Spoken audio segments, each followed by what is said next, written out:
We all know the Bible is full of strange, ancient rules. But did you know there were sacred laws so strict that one wrong move, like a mismatched thread or a wrongly lit fire, could lead to instant, deadly consumption? Or that the holiest man on earth had to wear tiny bells just to prove he was still moving and alive? In today's video, we'll talk about the high priest's life of constant mortal fear. So let's not waste any time, and let's begin.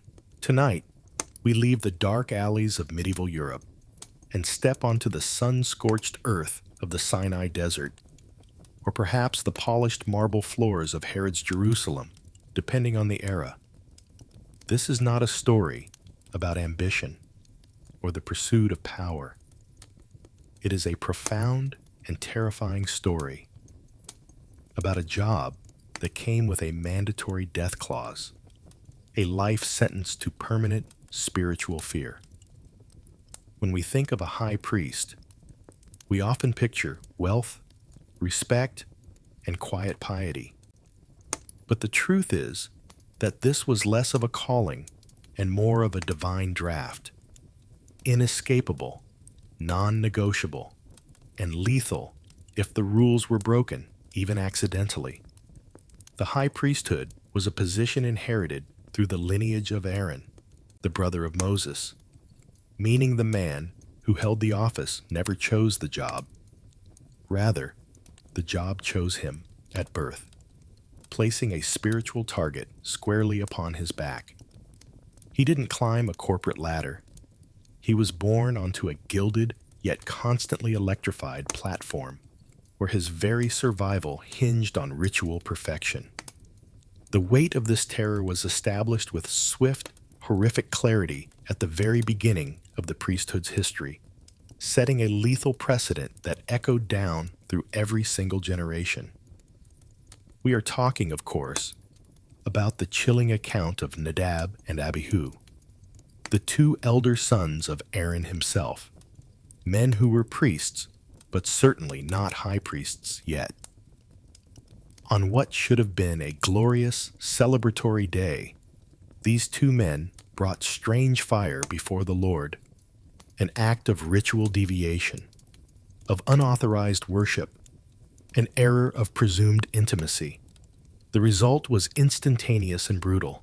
Fire came out from before the Lord and consumed them, and they died before the Lord. This was not a warning. It was a demonstration of absolute, unforgiving, divine hazard, ensuring every future high priest understood the infinitely small margin for error. Imagine the absolute, paralyzing anxiety that must have gripped every man selected from that lineage thereafter, knowing that the smallest misstep, the slightest deviation in the blend of incense, or the incorrect use of a vessel, could result in being instantly incinerated by an invisible holy force. This was not a threat from a rival kingdom or a disgruntled politician. This was the ultimate boss, the ultimate sovereign, whose presence was too pure to tolerate even unintentional sloppiness. Because the job involved the very manipulation of the divine presence, there were no second chances, no disciplinary write-ups, and no appeals process. Failure simply meant being erased. Every day, every linen garment donned, and every sacrificial knife grasped became an exercise in mortal risk assessment. The entire apparatus of the high priest's life was constructed to mitigate this terror, to create a system of buffers, rules, and procedures designed not for convenience, but for bare survival in the presence of the holy. Everything he touched, wore, or did was subject to dozens of rules that were literally life and death stakes, transforming his ministry into an exhausting, high-wire act with an endless safety checklist He was the only one allowed to enter the Holy of Holies, the most dangerous, most consecrated space on earth, and he did so once a year with the terrifying knowledge that if his heart or his hands were impure, he would not walk out.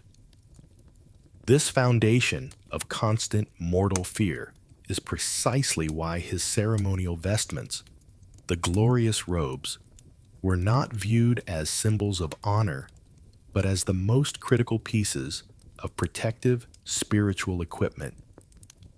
They were not merely beautiful. They were armor against divine lightning, and every thread was woven under specific sacred instructions. The high priest had to carry the physical weight of this intricate, golden-laced uniform, because the clothes themselves were part of the ritual buffer that kept the fire of God at bay. His life depended on the weave, the color, and the placement of every material.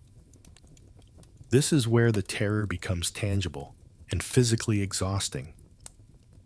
As the fear of being consumed gives way to the unrelenting physical burden of the glorious garments of glory he must wear, the high priest's day began with the slow, deliberate process of donning his 8 mandatory vestments, collectively known as the garments of glory. Far from being a source of aesthetic pride, this heavy, complex uniform was, in reality, a physical and spiritual vexation, a necessary, ritualistic burden that quickly ground away any joy in the office. These vestments were not merely robes. They were the layers of protective spiritual insulation required for a mortal man to exist within the presence of the holy. Every thread and piece was dictated by divine command, meaning every piece was also a potential point of ritual failure.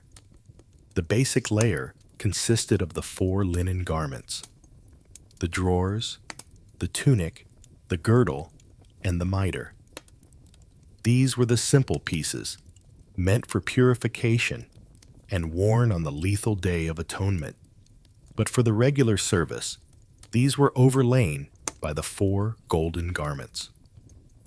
First came the robe of the ephod, a heavy, seamless garment woven entirely of blue wool, adorned with alternating golden bells and stylized pomegranates around the hem. While beautiful, this robe was an immense practical burden. Its construction was thick, designed to shield the high priest, but in the relentless dry heat of the Judean climate, it became a suffocating oven. Every movement was accompanied by the faint, insistent ringing of the bells, a sound which, far from being musical, was a constant, auditory reminder of the priest's precarious existence. The bells were functionally terrifying. They were believed to signal that the high priest was alive and active before the divine presence. If the ringing suddenly stopped, if he fell, or worse, perished in the temple, the failure of the sound would communicate immediate lethal disaster to the priests outside. Over this heavy blue robe came the ephod itself, the true source of the physical burden. This was a complex, waistcoat-like garment woven with gold, blue, purple, and scarlet threads. A piece of sophisticated textile engineering that was meant to be both armor and mechanism. It was secured by 2 shoulder straps, on which were set 2 onyx stones engraved with the names of the 12 tribes of Israel. The ephod's weight was substantial, especially when combined with the thick blue robe underneath, creating a constant, unrelenting pressure on the shoulders and upper back. This weight was a daily, physical manifestation of his unique responsibility. He was literally carrying the weight of the entire nation on his shoulders. a reminder that every swing of the censer, every drop of blood he manipulated, was for their survival. The heat was relentless.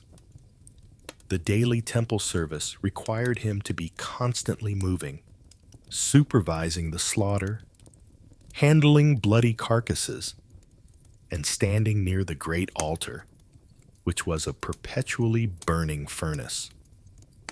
To perform this exhausting, physical labor, while wrapped in heavy linen, thick blue wool, and a gold-threaded vest, was an act of endurance, bordering on torment. The combination of heat, the metallic sheen of the gold thread, and the lack of proper ventilation ensured he was constantly sweating, a condition that ironically threatened his ritual purity, given the strict requirements for cleanliness. The chafing of the thick linen and the metal fastenings beneath the gold-laced exterior was a daily, minute torture that few outside the sacred office could comprehend. It was the price of survival, a constant physical discomfort that prevented any moment of genuine ease.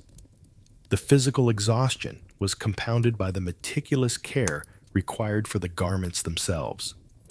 Any damage, a torn seam, a missing bell, a stained piece of linen, could render the vestment, and therefore the high priest, ritually unfit for service. He could not simply toss these expensive heavy items to a laundress. Their maintenance was a sacred task, adding yet another layer of anxiety to his already overburdened schedule. He was a man wearing the world's most beautiful and most terrifying straitjacket.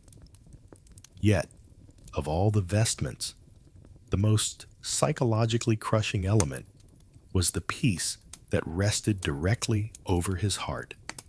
Suspended by gold chains from the ephod, the breastplate of judgment. It was not the heaviest piece, but it was the most concentrated source of anxiety and spiritual jeopardy. It was the centerpiece of the entire uniform, the nexus where the material weight of the robes gave way to the symbolic, crushing weight of the nation's identity and its fate.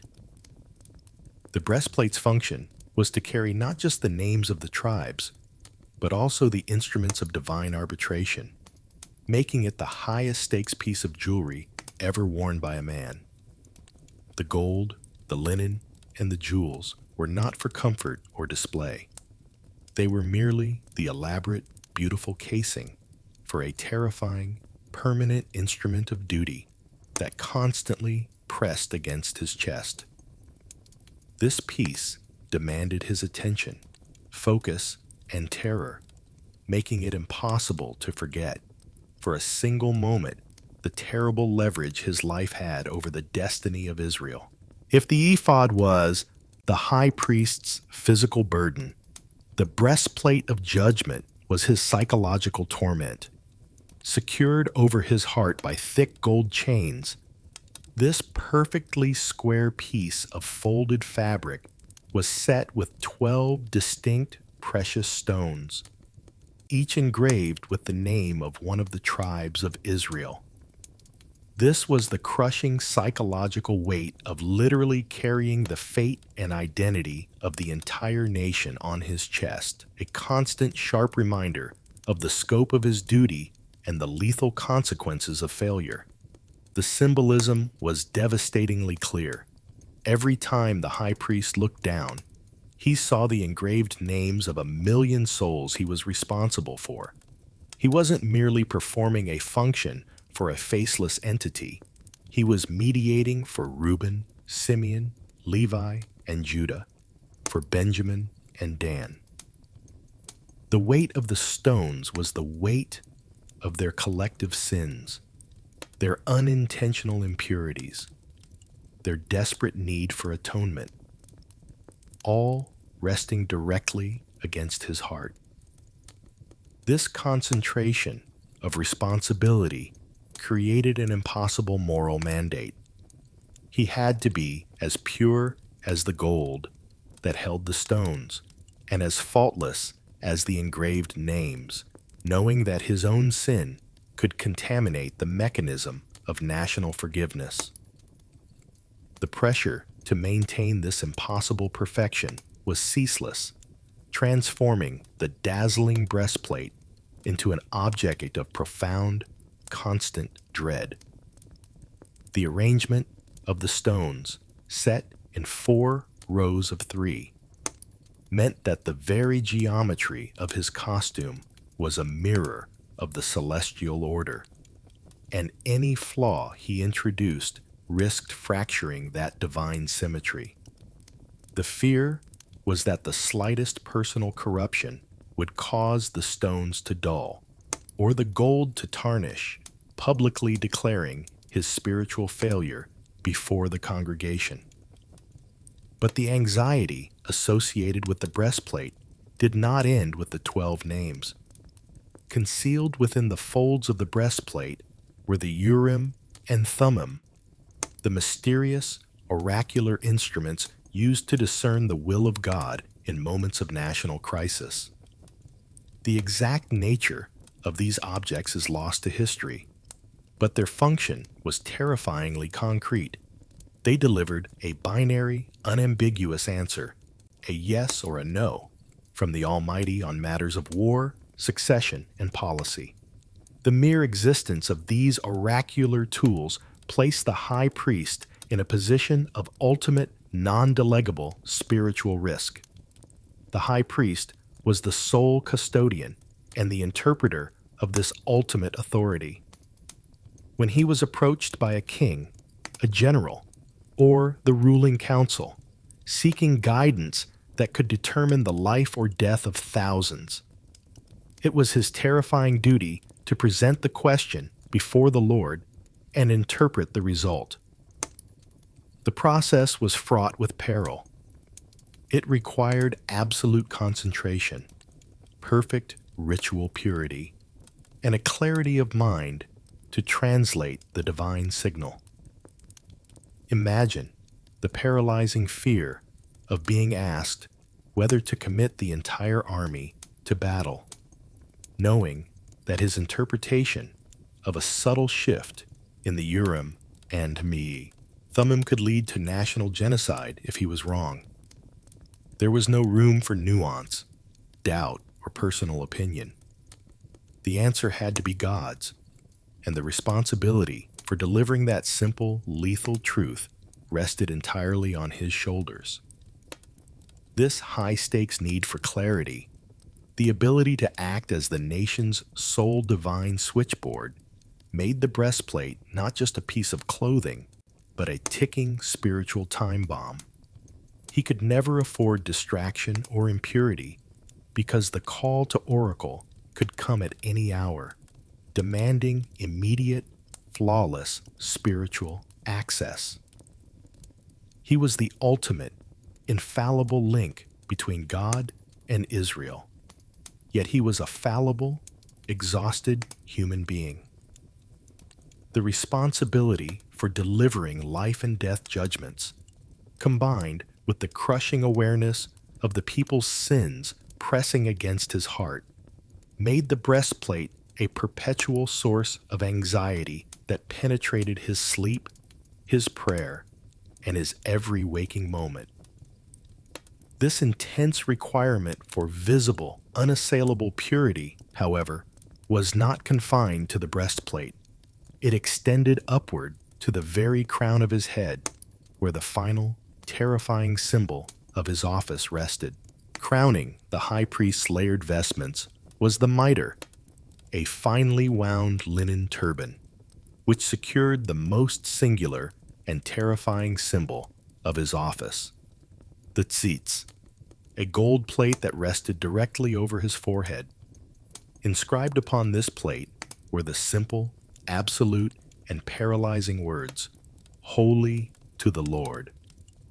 This final, exposed element represented the high priest's ultimate, high-risk status, symbolizing an impossible, unceasing standard of holiness that he had to maintain in an environment explicitly designed to be messy and defiling.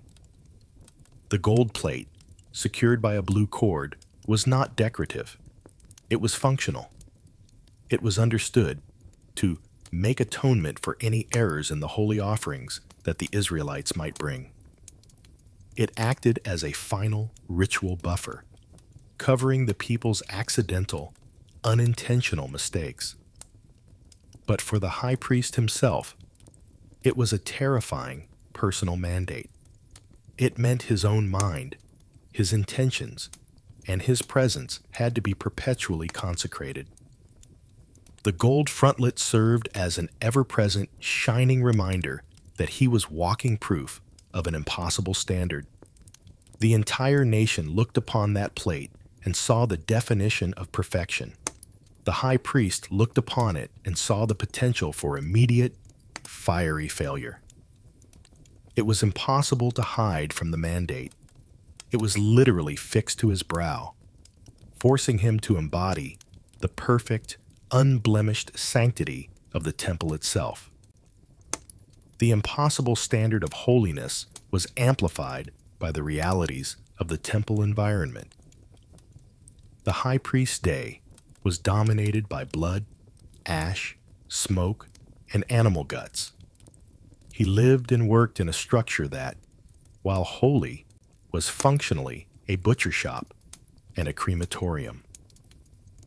Dust from the dry Judean air constantly settled. Sweat poured from his brow under the heavy vestments. The scent of blood was everywhere. Yet, the gold plate, right over his forehead, had to remain ritually perfect and constantly clean. If the plate became defiled by contact with ritual impurity, the entire service could be jeopardized, and the high priest himself would be rendered temporarily, if not permanently, unfit. He had to obsessively protect the visible symbol of his own consecration from the very material mess of the sacrifices he performed. This permanent, exposed declaration of holy to the Lord meant the high priest could never have a moment of spiritual or physical privacy. His status was always on display. His actions constantly under scrutiny, not just by the temple elders, but, in his terrifying belief, by the divine presence itself. He could not permit a frown of frustration, a flicker of impurity in his thoughts, or a moment of carelessness in his ritual movements. He was, in essence, a living, breathing, gold-plated signpost demanding absolute perfection from the man wearing it. The terrifying pressure of the plate was that it stood as a permanent spiritual oath, a constant vow that he was ritually perfect in that very second. The psychological consequence of this relentless mandate was profound. The high priest was forbidden the basic spiritual relaxation granted to other men. He could not indulge in the common pleasures of life, nor could he afford the common failings of human nature. The need to maintain the sanctity of the mitre and the frontlet meant his entire lifestyle had to be adjusted to a level of ritual separation that made him the most isolated man in Israel. This overwhelming, visible mandate of holiness became the direct, unassailable justification for the intense personal and social restrictions that defined his life. If he had to be constantly, visibly, holy to the Lord, then he could not touch the dead, could not leave the consecrated city, and could not marry a woman who was anything less than ritually pristine. The mitre and its plate were not merely the final layer of his clothing. They were the absolute, uncompromising law that led directly to his life of rigid, painful isolation, transforming the high priest from a man into a monument of unapproachable, terrified purity, completely cut off from the common comfort and sorrow of his kin. The gold plate fixed to the high priest's forehead, bearing the chilling mandate, "Holy to the Lord," was not merely a statement of spiritual status. It was a physical seal of his complete and irreversible separation from normal human life. This external demand for perfection translated directly into a life of rigid internal constraints, forging a purity paradox where the man designated to save the nation was simultaneously the most isolated man within it. His existence became a constant, suffocating performance of ritual cleanliness, a never-ending series of meticulous rules that ensured his permanent separation from his kin, his community, and the common experiences of joy and sorrow.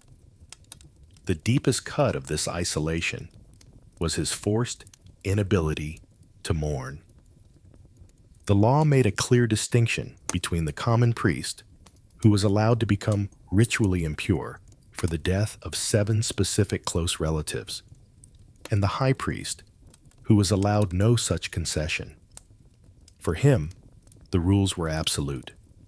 He could never touch a dead body, never be in the same room as a corpse, and never participate in the standard, deeply rooted traditions of grieving, not even for his own mother or father. The moment he was consecrated, the ties of blood and shared human experience were symbolically severed, replaced by the rigid, unfeeling bonds of his sacred office. Imagine the scene. A messenger arrives at the temple precincts with the devastating news that his beloved father, the former high priest or a respected elder, has died. The son, the high priest, stands rigid, his gold and linen shining under the sun, while his heart is twisted by grief.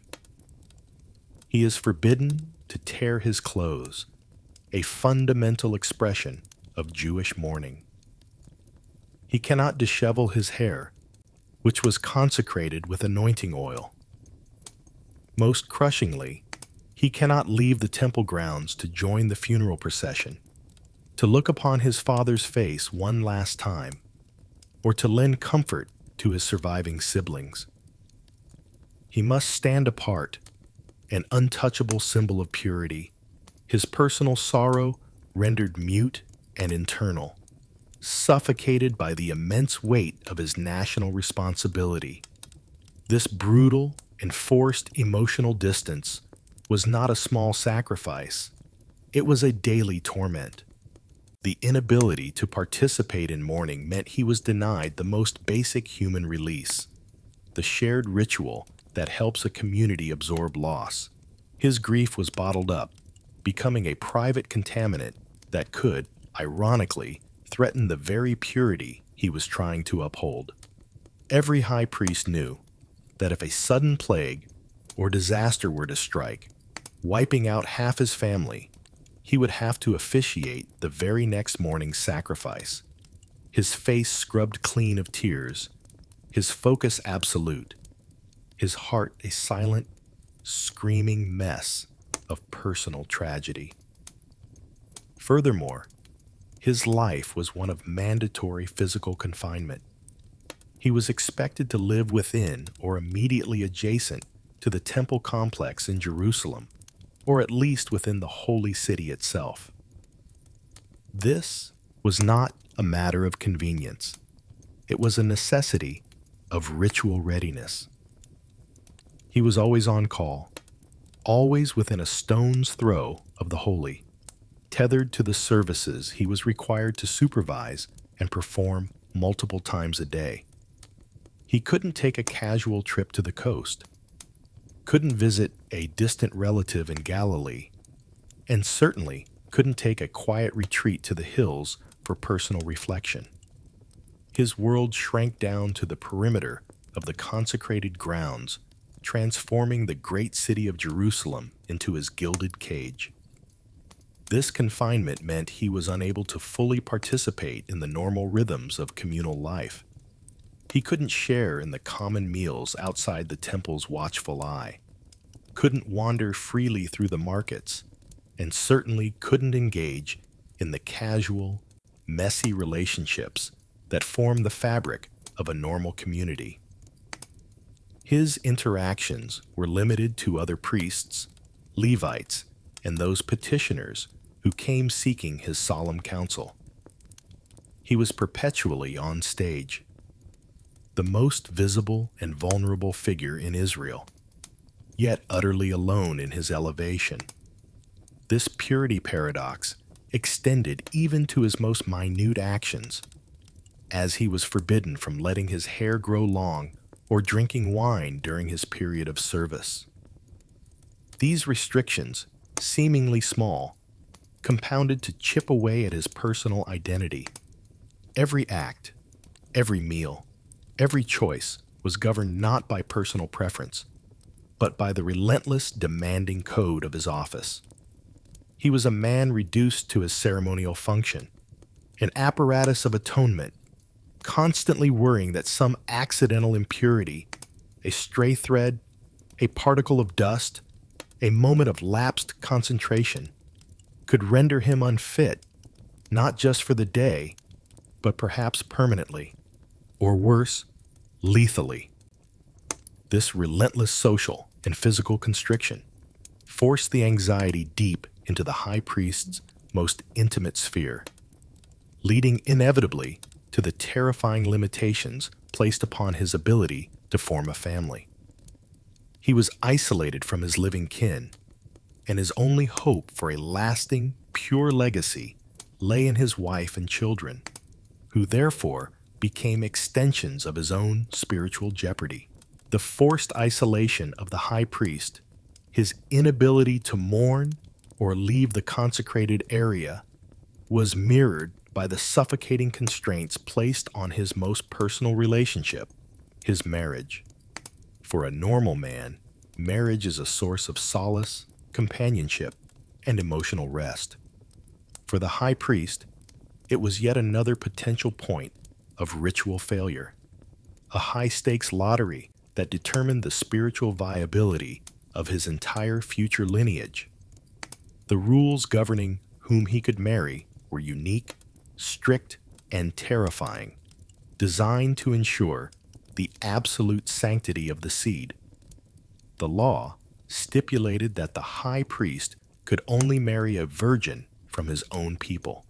He was explicitly forbidden from marrying a widow, a divorced woman, a woman profaned by prostitution, or a foreign woman.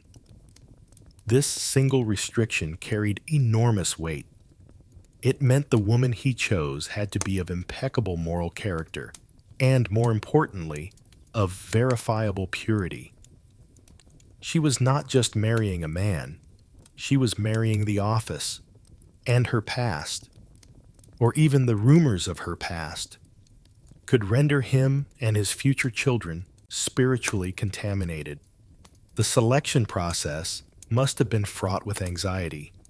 The high priest, or perhaps his family acting on his behalf, had to scrutinize the available pool of unmarried, untarnished virgins, knowing that any secret past or hidden transgression on her part could bring down divine wrath upon the entire priestly line.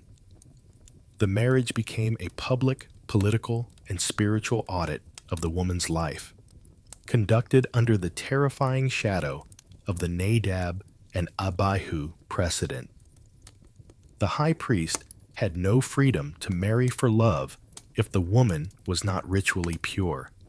His personal desires were secondary to the mandate of maintaining the pristine quality of the line of Aaron. Once married, his wife and future children immediately became extensions of his ritual hazard. Her purity was his purity, and any defilement she incurred, even unintentional or through illness, reflected instantly upon him and could potentially bar him from his duties until she was cleansed. The high priest could never truly relax in his own home, knowing that the spiritual condition of his closest kin was inextricably linked to his ability to mediate for the nation. His home, rather than being a haven, became an extension of the tabernacle's purity laws. The anxiety was amplified by the necessity of producing sons who were also ritually perfect.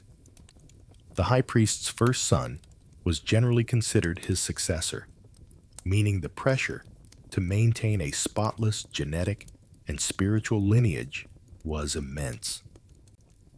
Every pregnancy, every birth, and every childhood illness was a moment of acute anxiety. A physical flaw or blemish in the son could render him unfit for future service, effectively ending the pure line of succession and disrupting the entire celestial order of the temple. The high priest had to be hypervigilant over his children's moral and physical development, knowing that the slightest physical imperfection, a limp, a strange eye, a scar, would exclude them from carrying on the most important religious office in the land. This constant, unrelenting pressure to maintain a pure lineage added a relentless layer of stress to his domestic life.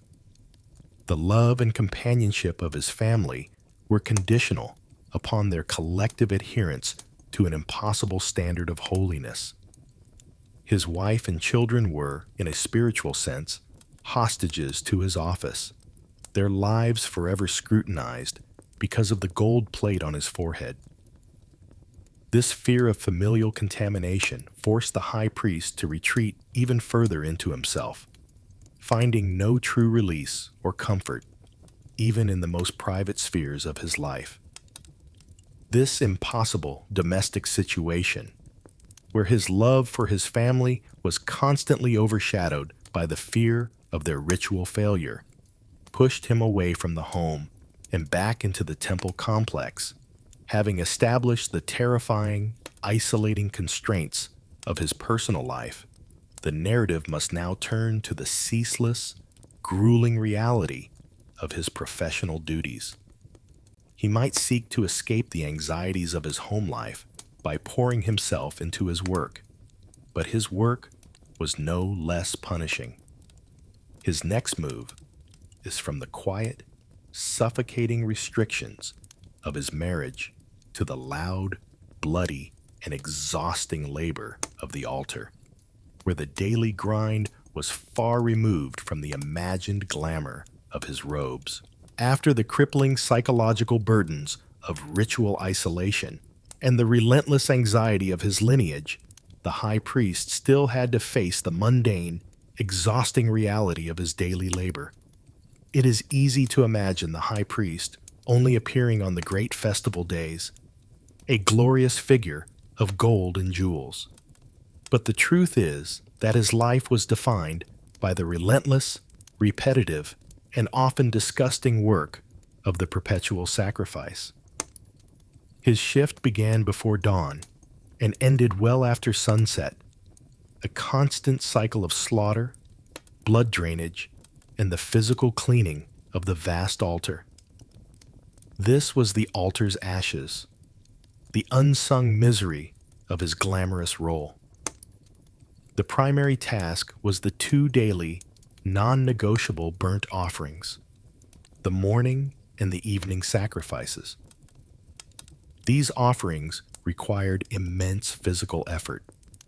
Though he was aided by common priests and Levites, the high priest often had to participate directly in the initial stages to ensure ritual perfection, or at least supervise every meticulous step. The process involved selecting the animals, leading them to the altar, overseeing the ritual slaughter, a grim reality of taking a creature's life, and ensuring the precise drainage and collection of blood. This was wet, messy, and physically taxing work, turning the man whose robes were interwoven with gold thread into a high-status butcher. The most physically demanding task was perhaps the least dignified, the removal of the ashes. Every morning, the high priest, or one of his subordinates, had to perform the teramat hadation, the removal of the fat ashes that accumulated from the previous night's offerings. This was done while wearing his linen garments, scooping the ash from the great altar and placing it beside the altar. The volume of the offerings, the thousands of animals sacrificed daily during festivals, or even the dozens every normal day, meant that the great altar was a perpetual furnace, constantly generating ash, fat, and bone fragments. The cleaning was a never-ending job, contrasting the quiet majesty of his office with the low physical effort required to shovel the smoldering debris of burnt offerings. The sensory environment of the temple was a constant assault on his senses. While we might imagine the temple bathed in pure sweet incense, the reality was a potent, overwhelming mix of smells. The sweet, expensive smoke of the incense he was burning, the acrid, pervasive scent of animal blood and guts, the choking smell of burning fat and hair from the altar, and the heavy, metallic smell of fresh slaughter. He lived, breathed, and slept in this pungent, industrial, yet holy environment, which was a constant reminder of the gross material reality of sin and atonement. His hands, clad in fine linen gloves when performing specific high rituals, were otherwise perpetually engaged in the messy realities of the temple service.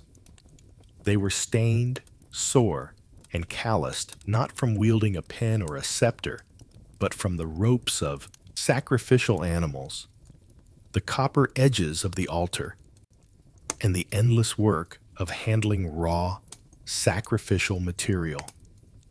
This sets up the visceral reality of the blood and animal handling that makes his hands permanently unclean, no matter how often he performed the prescribed washings. He was the most consecrated man in the nation, yet his workday was dominated by the muck and grime of death. The relentless nature of the work, the lack of days off, the constant threat of contamination, and the sheer volume of animals being processed ensured that the high priest could never truly escape the temple's confines or the demands of his office. He was a cog in a machine of atonement that could never stop turning.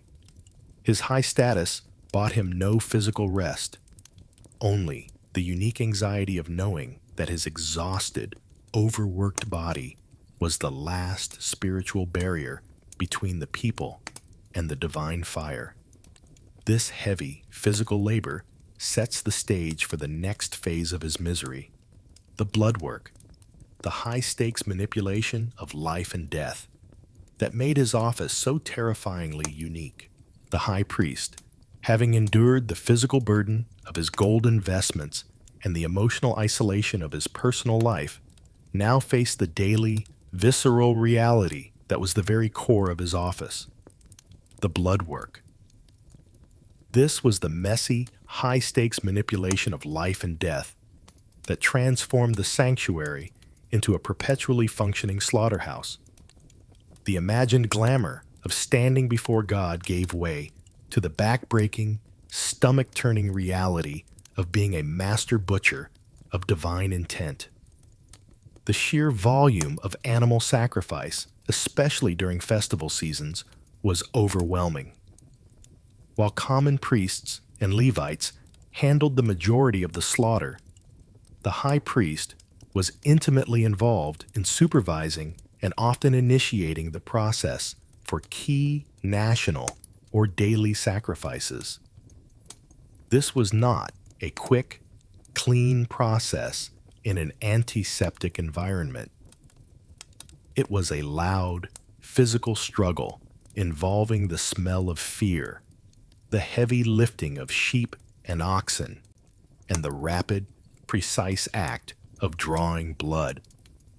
The ground around the altar was constantly wet, not with rain, but with the vital essence of the creatures whose lives were exchanged for the spiritual well-being of the nation.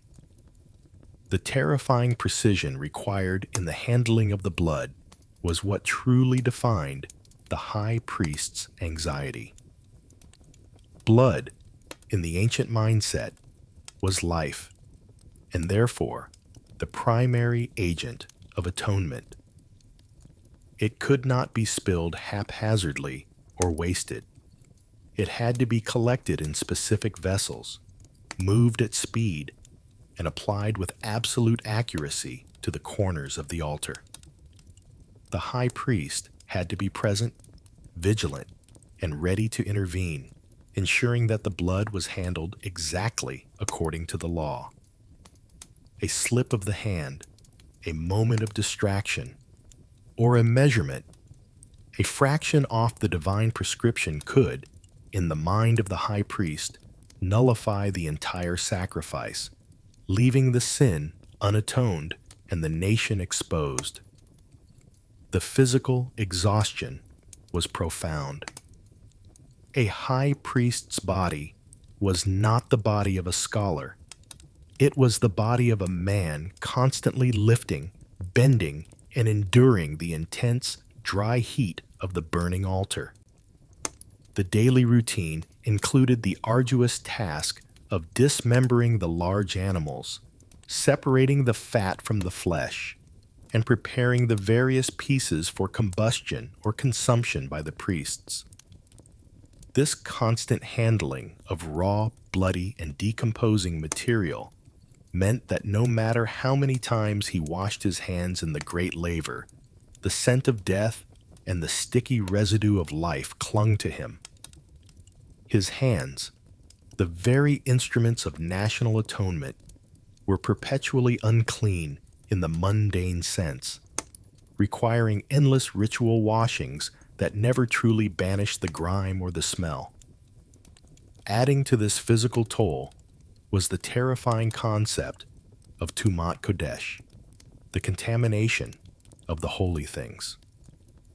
The high priest was dealing with the raw material of sin, the animal that symbolically carried the people's transgression.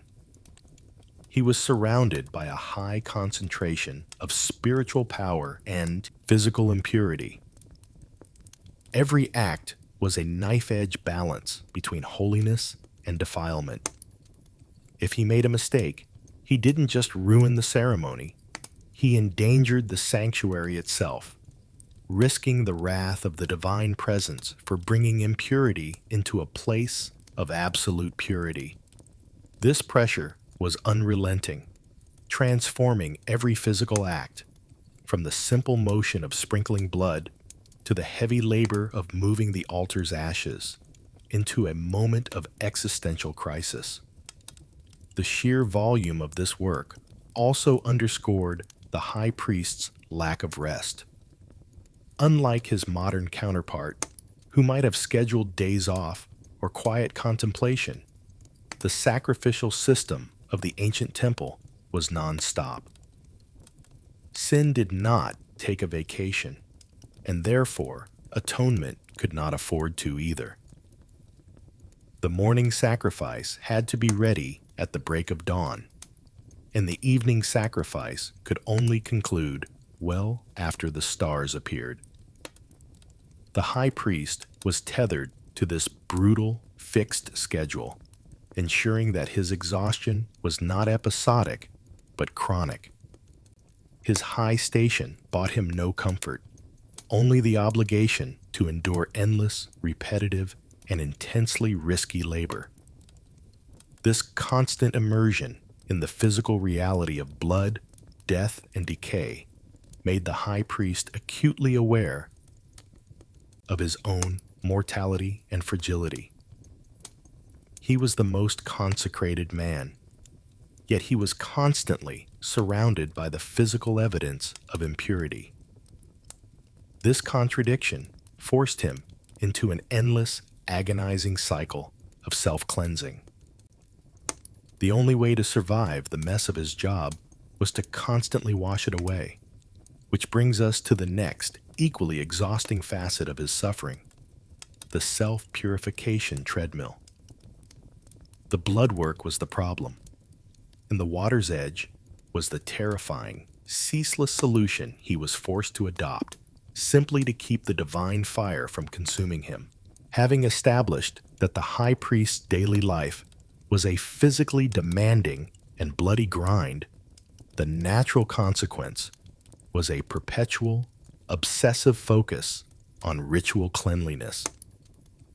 His life became a self-purification treadmill, a non-stop cycle of washing, drying, undressing, and redressing, all executed under the terrifying premise that the smallest drop of human impurity could draw down divine judgment.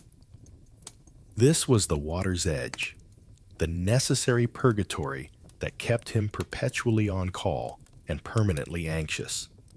The requirements were relentless. Before and after every major step of the temple service, the high priest was required to wash his hands and feet. This wasn't a casual splash. This was a formal, ritualized cleansing at the laver, a massive bronze basin placed between the altar and the entrance to the sanctuary. The act was a moment of public scrutiny and private dread, ensuring that no physical residue from the animals or no accidental contamination from the outside world was carried into the more consecrated areas. The irony was devastating.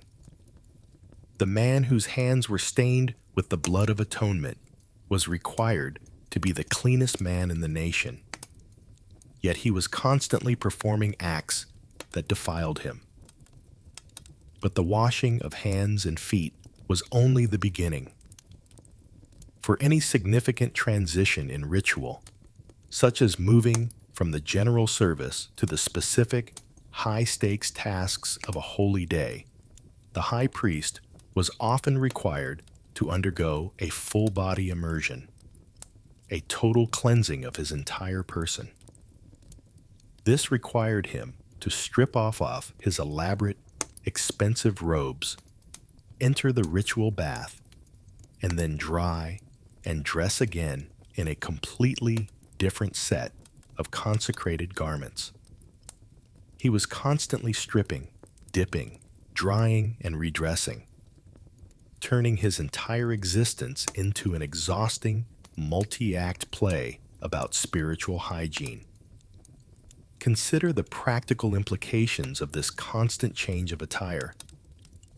The high priest had two primary sets of vestments: the glorious golden robes used for daily service and festivals, and the humble, simple white linen garments used only for the most terrifying rite of the year, the Day of Atonement. Transitions between these sets were not quick. The golden robes were heavy, multi-layered, and secured with elaborate sashes, knots, and the complex chains of the breastplate.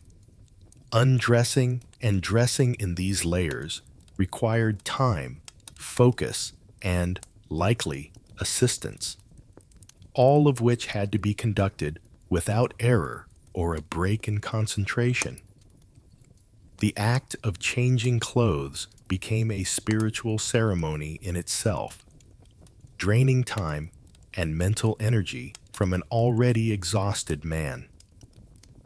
He was never truly at rest because he was always ritually on call.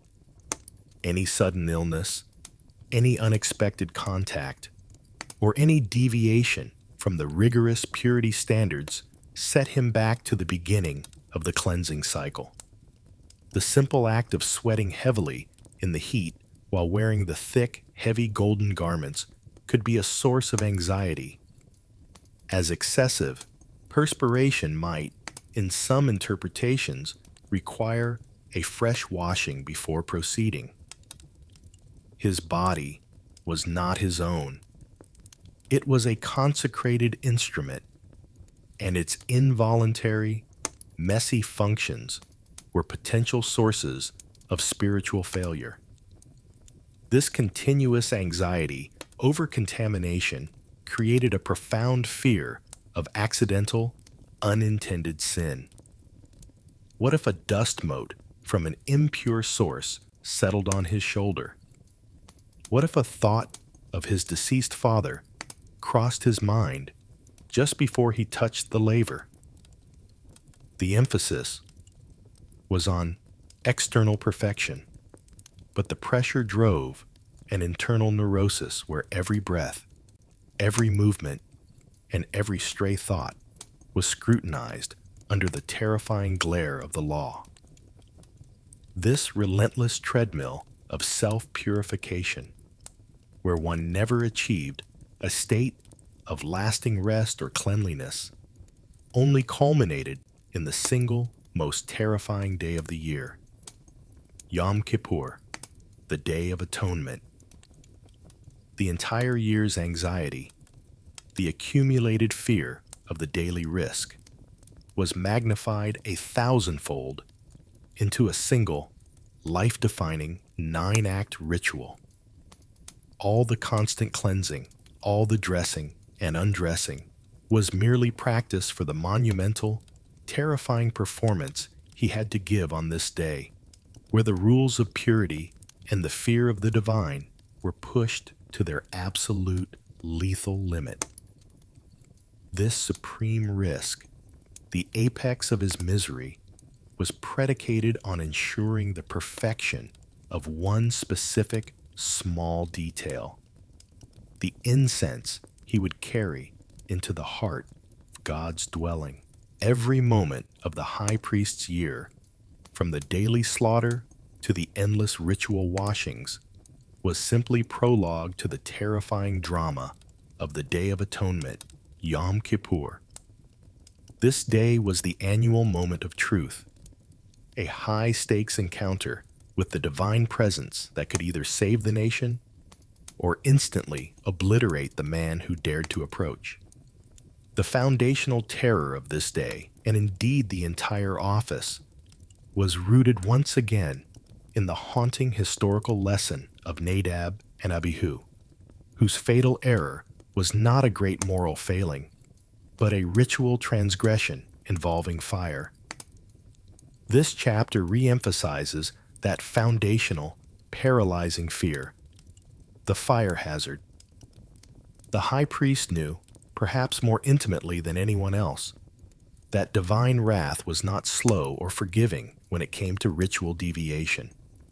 The stakes were magnified on Yom Kippur, the one day he was permitted to enter the Holy of Holies, the innermost sanctuary that housed the Ark of the Covenant, and where the presence of God was most intensely concentrated. The only thing that protected him in that moment was a cloud of smoke, a specific, meticulously prepared cloud. The entire ritual of entry hinged on the perfection of the incense. The high priest was required to bring a censer full of burning coals and 2 handfuls of finely beaten incense into the Holy of Holies. The instruction was absolute. He had to burn the incense precisely at the moment of entry so that the resulting pillar of smoke would obscure the mercy seat, the lid of the ark, from his direct view. This cloud was his life insurance. It was the physical barrier that prevented him from seeing the unmediated glory of God, a sight which the scriptures taught would instantly destroy him. The anxiety surrounding this tiny detail, the incense, was suffocating. It had to be the correct blend, prepared by the appropriate perfumer under strict supervision. The coals had to be taken from the designated altar. The moment of ignition had to be precise. The fear was that any deviation, any unintended strange fire, wrong blend, wrong timing, wrong coal source, would not generate the protective cloud, thus leaving him exposed to the lethal divine power. This was a fear that permeated his preparations for weeks.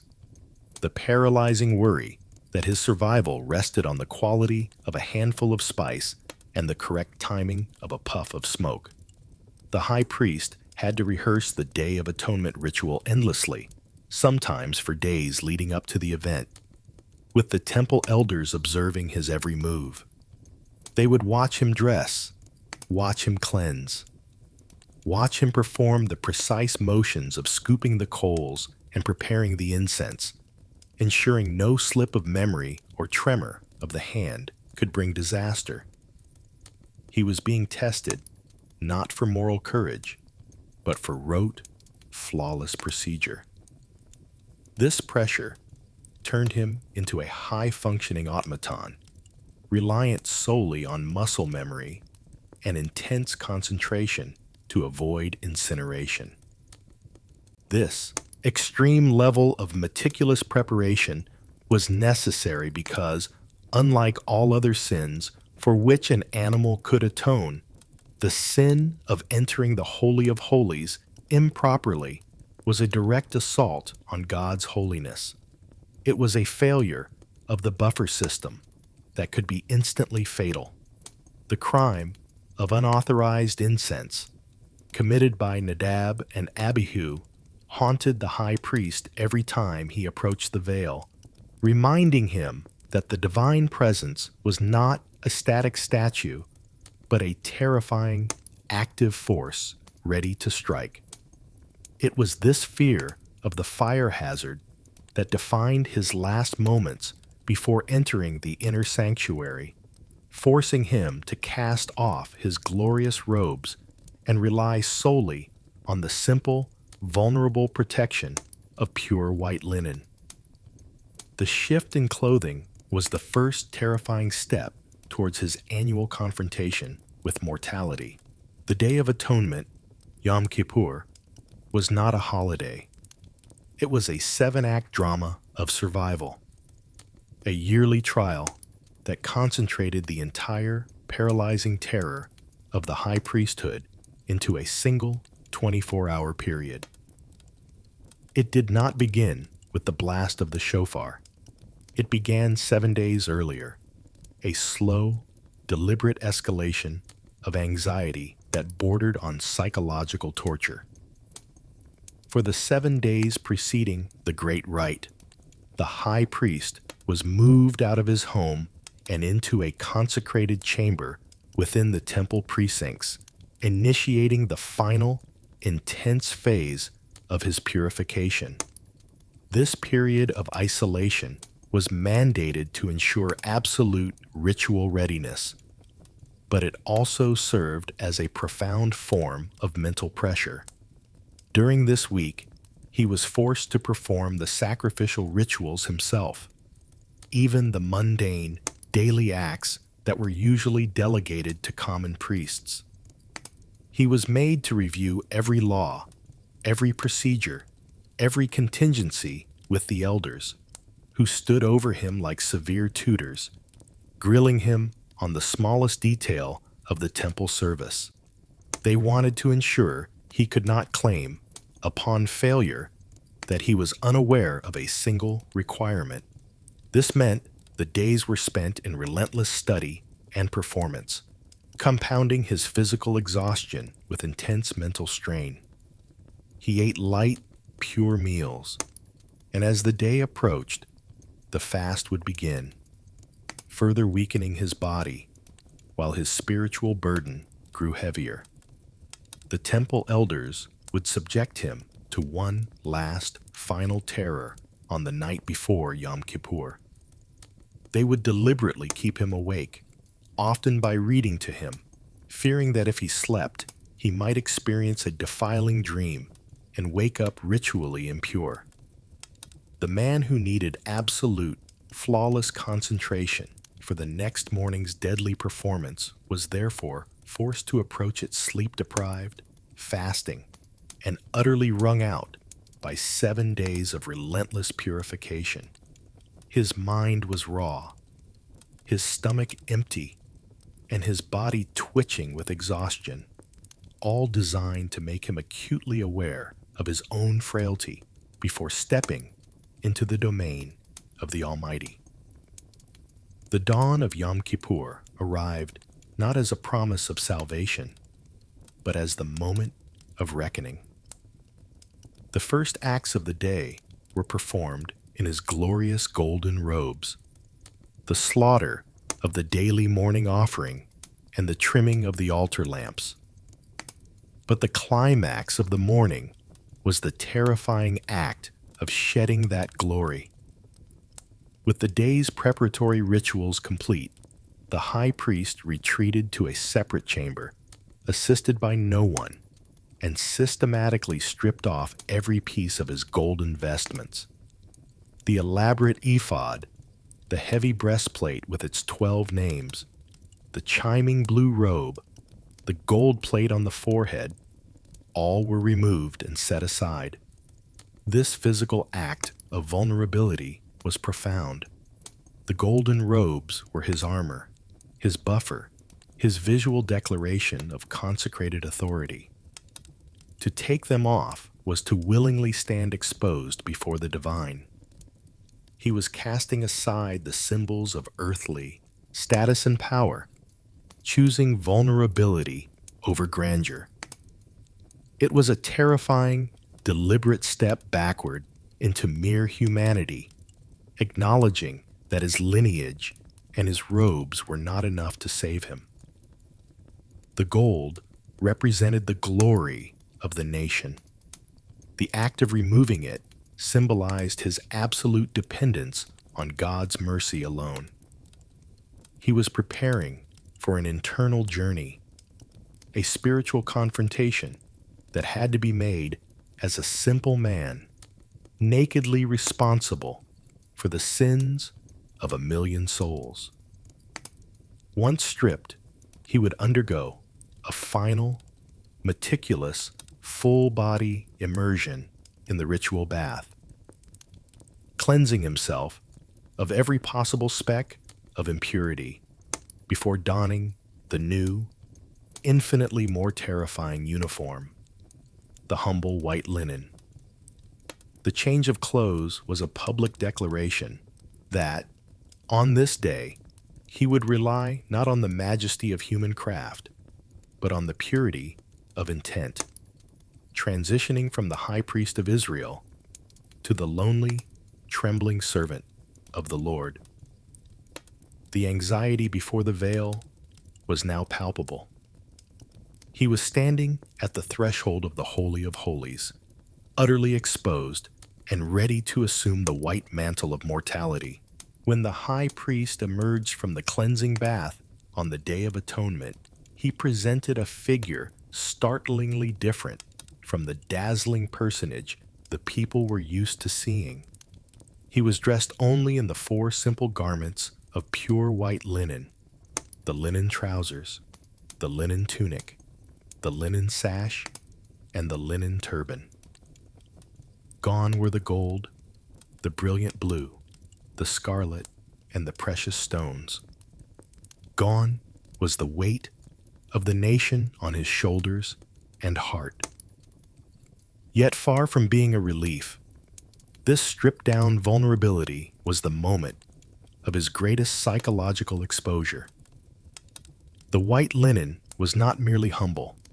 It was the uniform of mortality. It was the dress of the common servant, perhaps even akin to the simple wrappings of a corpse.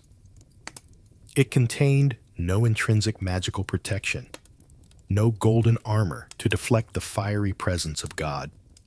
The linen symbolized his humanity, his frailty, and his naked responsibility.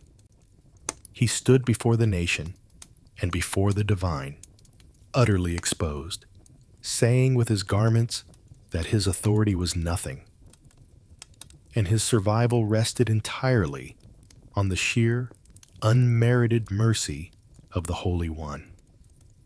If he made a mistake now, nothing, not his lineage, not the names on his shoulder, not the plate on his forehead, could save him. The psychological weight of this exposure was immense. The golden robes provided a sense of spiritual distance, turning the man into the magnificent office.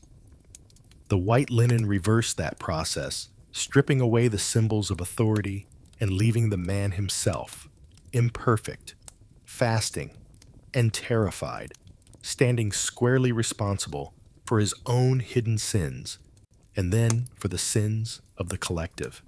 He had removed the layers of spiritual buffer to make the final, honest confrontation with the Almighty. He was standing on the knife edge of his destiny, knowing that every previous high priest who had failed had perished in that simple white attire. The vulnerability extended to his social standing as well. For the one day he was required to appear the holiest, he wore the least impressive garments, ensuring that the focus remained not on human glory, but on divine atonement. He had temporarily removed his credentials, transforming himself from the high priest, the prince of priests, into Aaron, a man who, like all others, was in desperate need of forgiveness. This humility was forced upon him, a ritualized act of submission that must have been deeply uncomfortable for a man used to the automatic deference inspired by his golden regalia. This sense of personal exposure set the stage for the terrifying necessity of dealing with his own unatoned sins before daring to perform any rites for the people. The order of service on Yom Kippur was absolute. First, the high priest must atone for himself and his house. Only then, having secured his own spiritual existence, could he attempt to mediate for Israel. He couldn't intercede for others until he was certain he wouldn't be struck dead first. The white linen, therefore, became a constant visual reminder that he was still spiritually precarious, carrying the weight of his own human imperfection as he prepared to step between the divine and the human realms. He had spent the year performing meticulous cleansing rituals, handling blood, and enduring isolation, but none of those efforts could truly purify his soul. Now, stripped of all glory, standing vulnerable in simple white cloth, he had to perform the highest stakes purification of all, the ritual confession of his personal sins. This was the moment where his private imperfections, the moments of impatience, the stray thoughts, the minor ritual infractions, could become public, lethal flaws.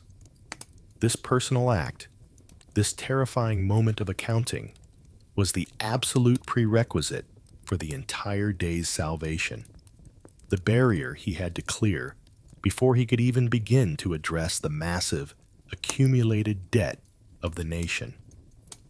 His survival hinged entirely on the efficacy of this one, terrifying initial offering. The high priest, standing exposed in the humbling white linen, now faced the first great obstacle of the Day of Atonement, atoning for his own soul and the souls of his family and fellow priests. This was the crucial necessity, the prerequisite ritual that determined his continued survival for the next 24 hours. He was required to bring a bull, robust and unblemished, as his own personal sin offering. The entire process was conducted under an atmosphere of immense, almost paralyzing anxiety, knowing that this single act would either guarantee his passage or ensure his immediate destruction. The ritual began with the high priest placing both his hands upon the head of the bull. This physical act was not merely symbolic. It was the terrifying moment of transference, where the accumulated guilt, impurity, and sin of the high priest and his entire priestly household were physically and spiritually transferred onto the head of the innocent animal. He would then speak a precise formula of confession, audible to all gathered in the temple court, a verbal recitation of his own and his family's trespasses. This was the moment he laid bare his imperfections before God and man, his voice perhaps trembling with the knowledge that divine judgment was listening, poised to strike if the confession was anything less than absolutely sincere and comprehensive. After the confession, the high priest, or one of the common priests under his direct supervision, would perform the ritual slaughter of the bull, but the blood was not immediately sprinkled on the outer altar as with normal sacrifices.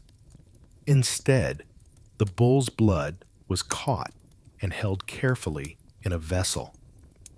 This blood was unique. It was the life essence that now contained the high priest's own sin and the impurity of his house. He had to ensure that the blood remained untouched, unspilled, and ritually pristine, for it was the key component of the subsequent, most dangerous ritual, the entry into the Holy of Holies.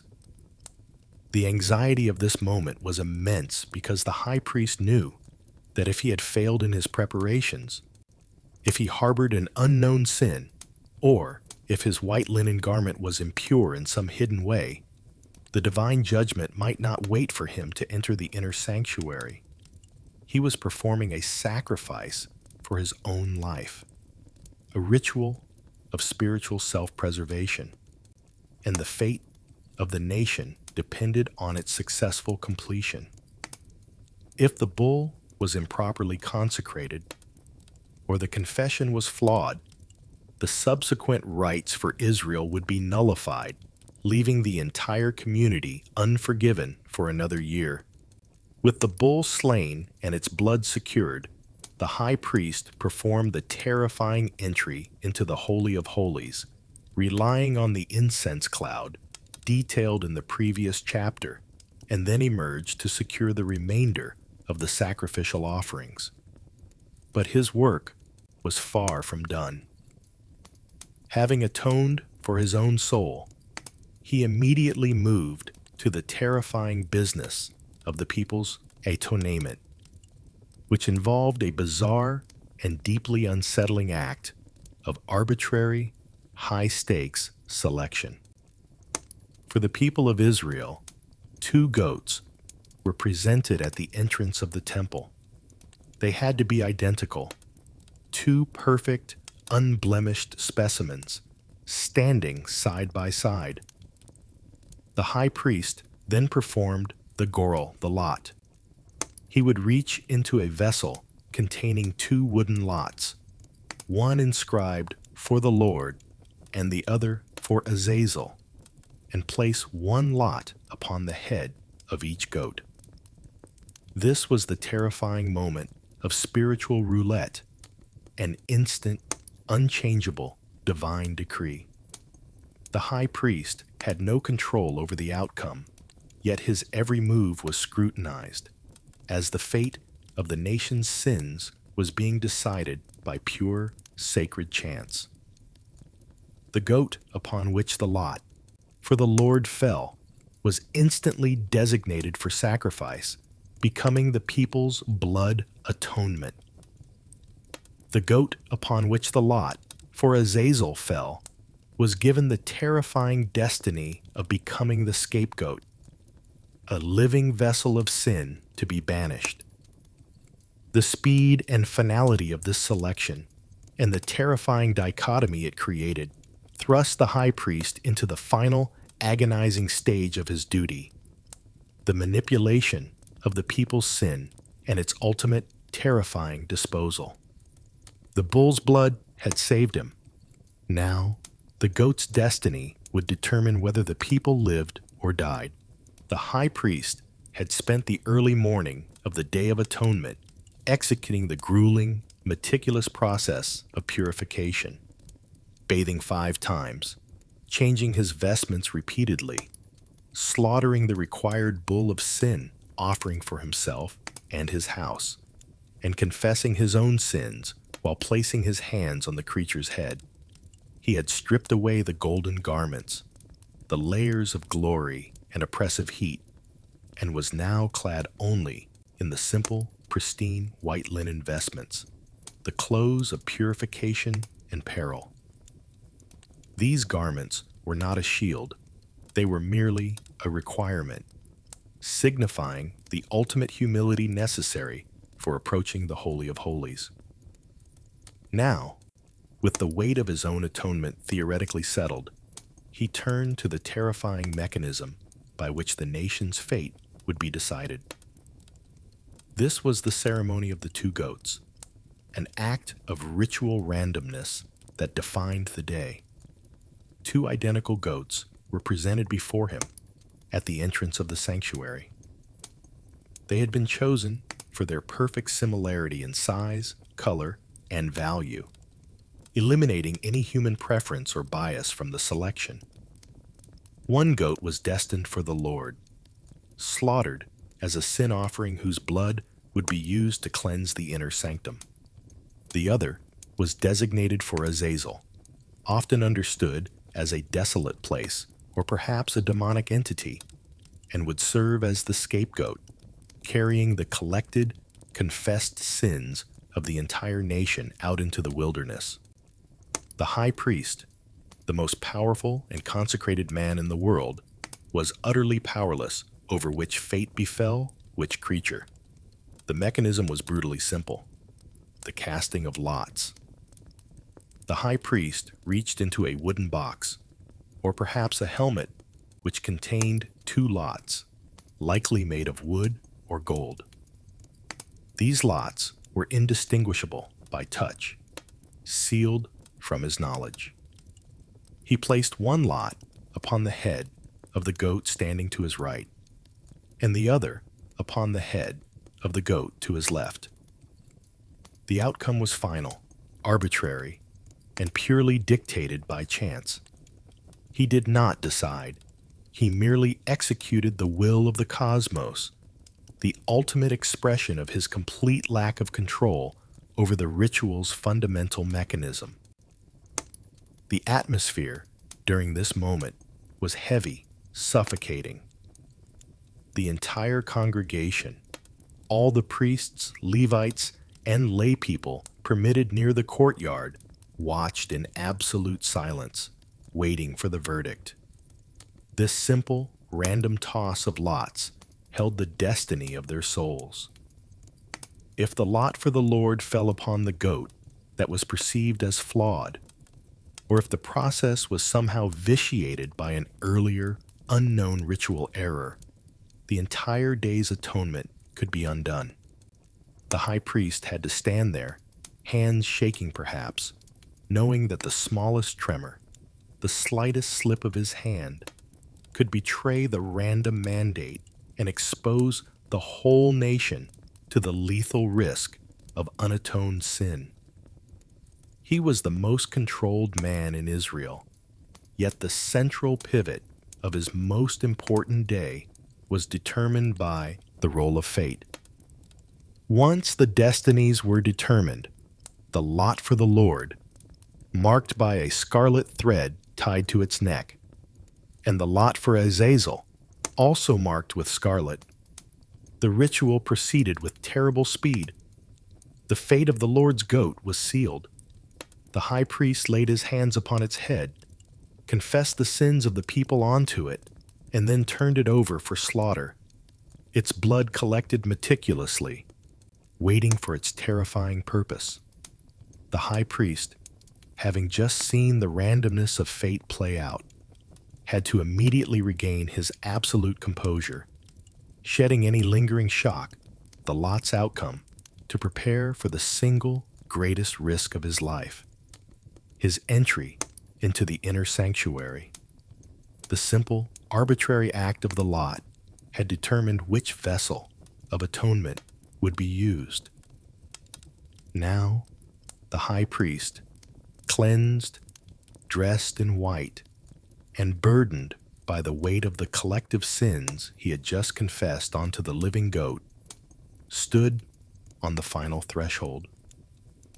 He was about to cross into the Holy of Holies, the silent, soundproof chamber where the visible world ended and the terrifying, unmediated presence of the divine began. There was no longer any crowd, no cheering, no support staff, only him, a measure of incense, and the terrifying, immediate promise of obliteration. Having completed the sacrifice of his own bull and the solemn casting of lots, the high priest stood at the ultimate threshold of his existence, the entrance to the Holy of Holies.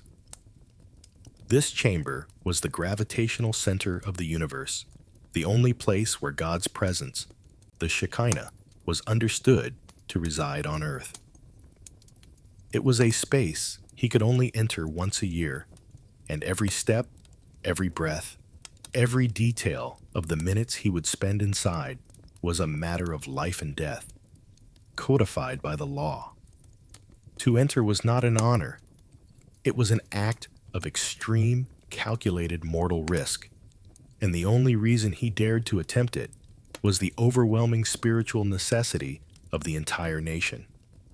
He carried with him only the essentials: the censer, filled with live coals scooped carefully from the outer altar, and 2 handfuls of the finest, most precisely blended incense.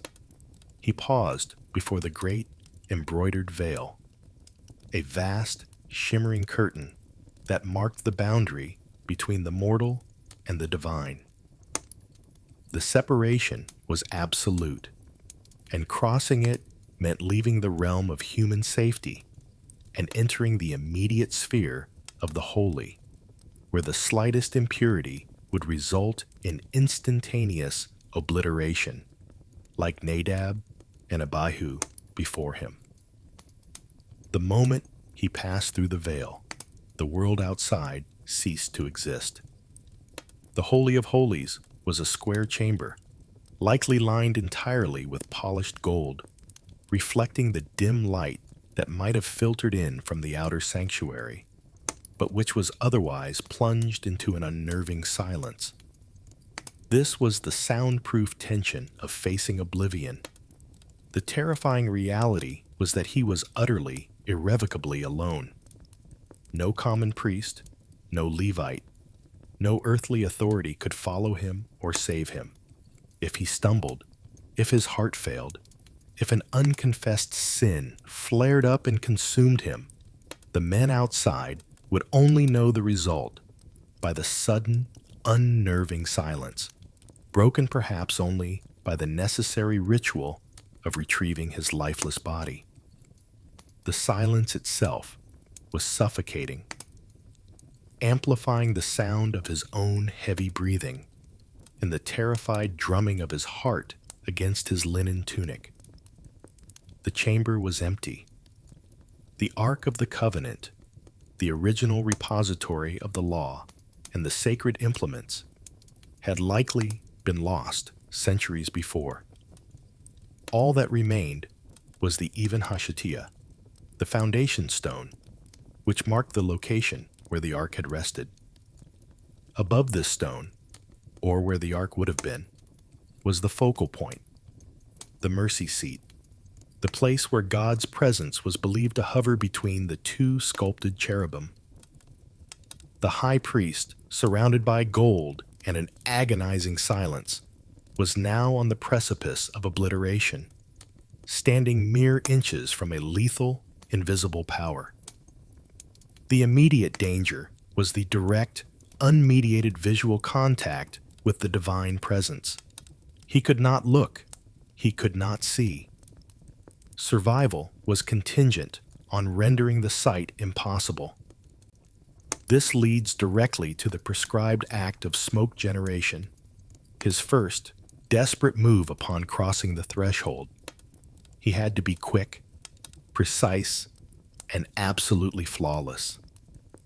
The censer of live coals was set down with excruciating care, followed by the 2 handfuls of incense, not 1, not 3, but exactly 2. His life depended on the swift, violent burst of smoke that would immediately obscure the lethal light and the terrifying sight of the Shekinah. Every second spent in that golden chamber before the smoke rose was a second borrowed from an unforgiving eternity. The high priest, having crossed the sacred threshold into the empty, golden tension of the Holy of Holies, knew his next few seconds were the most critical and the most dangerous of his entire year. His survival hinged entirely upon a simple chemical reaction: the sudden generation of thick, blinding smoke. He had placed the censer of live, glowing coals carefully on the designated spot on the foundation stone, and now he had to execute the precise manipulation of the incense. He was mandated to burn the incense inside the inner sanctuary until a cloud, a thick, protective veil of smoke, completely covered the mercy seat. This was his physical, temporary shield, the cloud of mercy that stood between him and the lethal sight of God's presence. The terror in this act was absolute. The incense was a complex, sacred blend, ground to a perfect powder. He had to throw the 2 handfuls onto the roaring coals with perfect form and timing. If he spilled a single grain, or if the cloud was too thin, or if the incense failed to ignite instantly, he would be exposed to the unmediated glory of the divine, and the result was certain death. His hands, though trembling from fear, had to perform this action with the mechanical precision of a surgeon. The sudden burst of smoke and the blinding flash of the incense igniting would temporarily obscure his vision, but that loss of sight was the precise goal. He was sacrificing vision for existence. The incense cloud served 2 vital functions. First, it physically shielded the high priest from the visual intensity of the holy. Second, it created a sacred atmosphere, a sweet, overwhelming perfume that was acceptable to the divine presence. The very air he breathed became consecrated, turning the lethal vacuum of the chamber into a breathable, albeit temporary, sphere of mediated holiness.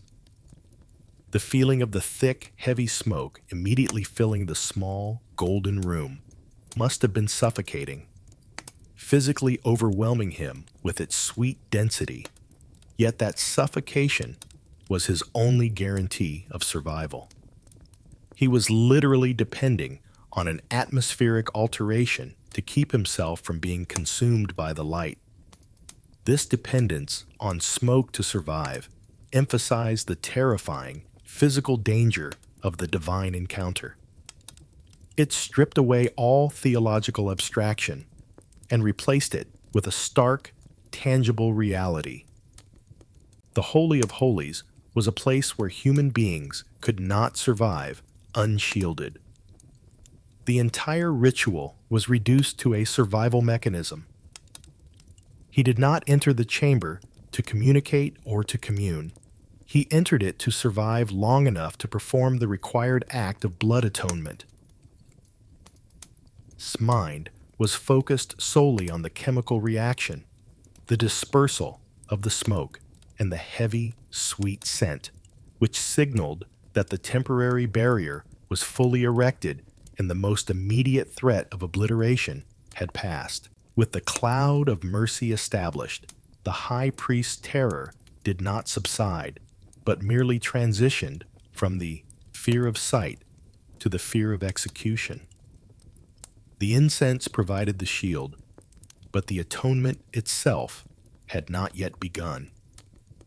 He was now operating blind, in a dense cloud, surrounded by gold, on consecrated ground, and with the blood of the Lord's sin offering waiting for him outside the veil. He had achieved the first phase, crossing the threshold and creating the buffer, but the true, high-stakes work was still ahead. The required blood rite was the reason he risked his life, and he now had to carry the bowl of blood into this terrifying, smoky chaos and begin the meticulous manipulation of life and death, where the slightest deviation in the required precision would be just as fatal as looking upon the unshielded divine. The high priest emerged briefly from the dense smoke of the Holy of Holies, his body perhaps visibly shaking, to retrieve the bowl of blood from the bull he had sacrificed for his own sins. He then re-entered the inner sanctum, crossing the veil for the second and third time. The terror was now transformed into pure, frozen concentration. He was blind within the thick, sweet cloud, holding the bowl of warm, life-altering blood, and standing directly before the mercy seat. This was the peak of his terror, the moment where the fate of his own soul and the soul of the nation rested entirely upon his fine motor control and his memory of the divine instruction. The ritual demanded absolute, painstaking precision. He first dipped his finger into the bowl of blood and then performed the required sprinkling, once upward toward the space above the mercy seat, and then 7 times downward onto the floor immediately in front of it. The first drop, for himself, was a confirmation of his own temporary, mediated purity. The subsequent 7 drops, for the people, were the core act of the atonement, the ritual transfer of life force and purification into the heart of the holy. The number 7 was non-negotiable. It signified completeness and perfection. If he only sprinkled 6 times, the atonement would be incomplete and potentially deadly. If he sprinkled 8 times, the excess would be a fatal overstep. The room was dark, silent, save for the crackling coals beneath the incense, and the high priest had to count precisely, meticulously, every tiny drop of blood. With the blood of the bull safely dispensed, he exited the chamber a second time, immediately exchanging the first bowl for the blood of the Lord's goat, the sacrifice for the people's sins, which was waiting for him. He re-entered the Holy of Holies for his third and final entry, repeating the exact same terrifying sequence, once upward, 7 times downward. He was performing a ritual of cosmic significance, determining the fate of 1,000,000 souls, yet the action was reduced to a simple, physical act of finger-flicking blood, executed in a choking, blinding darkness. His concentration had to be absolute, filtering out the fear, the heat, and the crushing psychological weight of the gold breastplate beneath his linen tunic, focusing only on the warm, sticky substance on his finger and the silent count in his mind. He was inside the lethal heart of the universe, with blood on his hands and the silent promise of divine fire waiting for a single mistake. The concentration required to execute this act perfectly, under the duress of his isolation and the immediate threat of death, was the ultimate test of his priestly vow. There was no space for error, no chance for correction. The 7 drops were 7 moments of mortal jeopardy, 7 confirmations that he remembered the command, 7 transfers of life force and purity. Upon the successful completion of the blood sprinkling for the nation, the high priest's immediate mission was accomplished. He had performed the core act of the Day of Atonement, cleansing the Holy of Holies from the accumulating defilement of the nation's sin. He did not linger. The final exit from the smoky, golden chamber was a release of absolute, agonizing tension. He had survived the impossible. He had successfully crossed the threshold of death 3 times. However, the ritual was not yet over. He had purified the sanctuary, but the nation's sins were still floating in the ether, needing to be removed completely.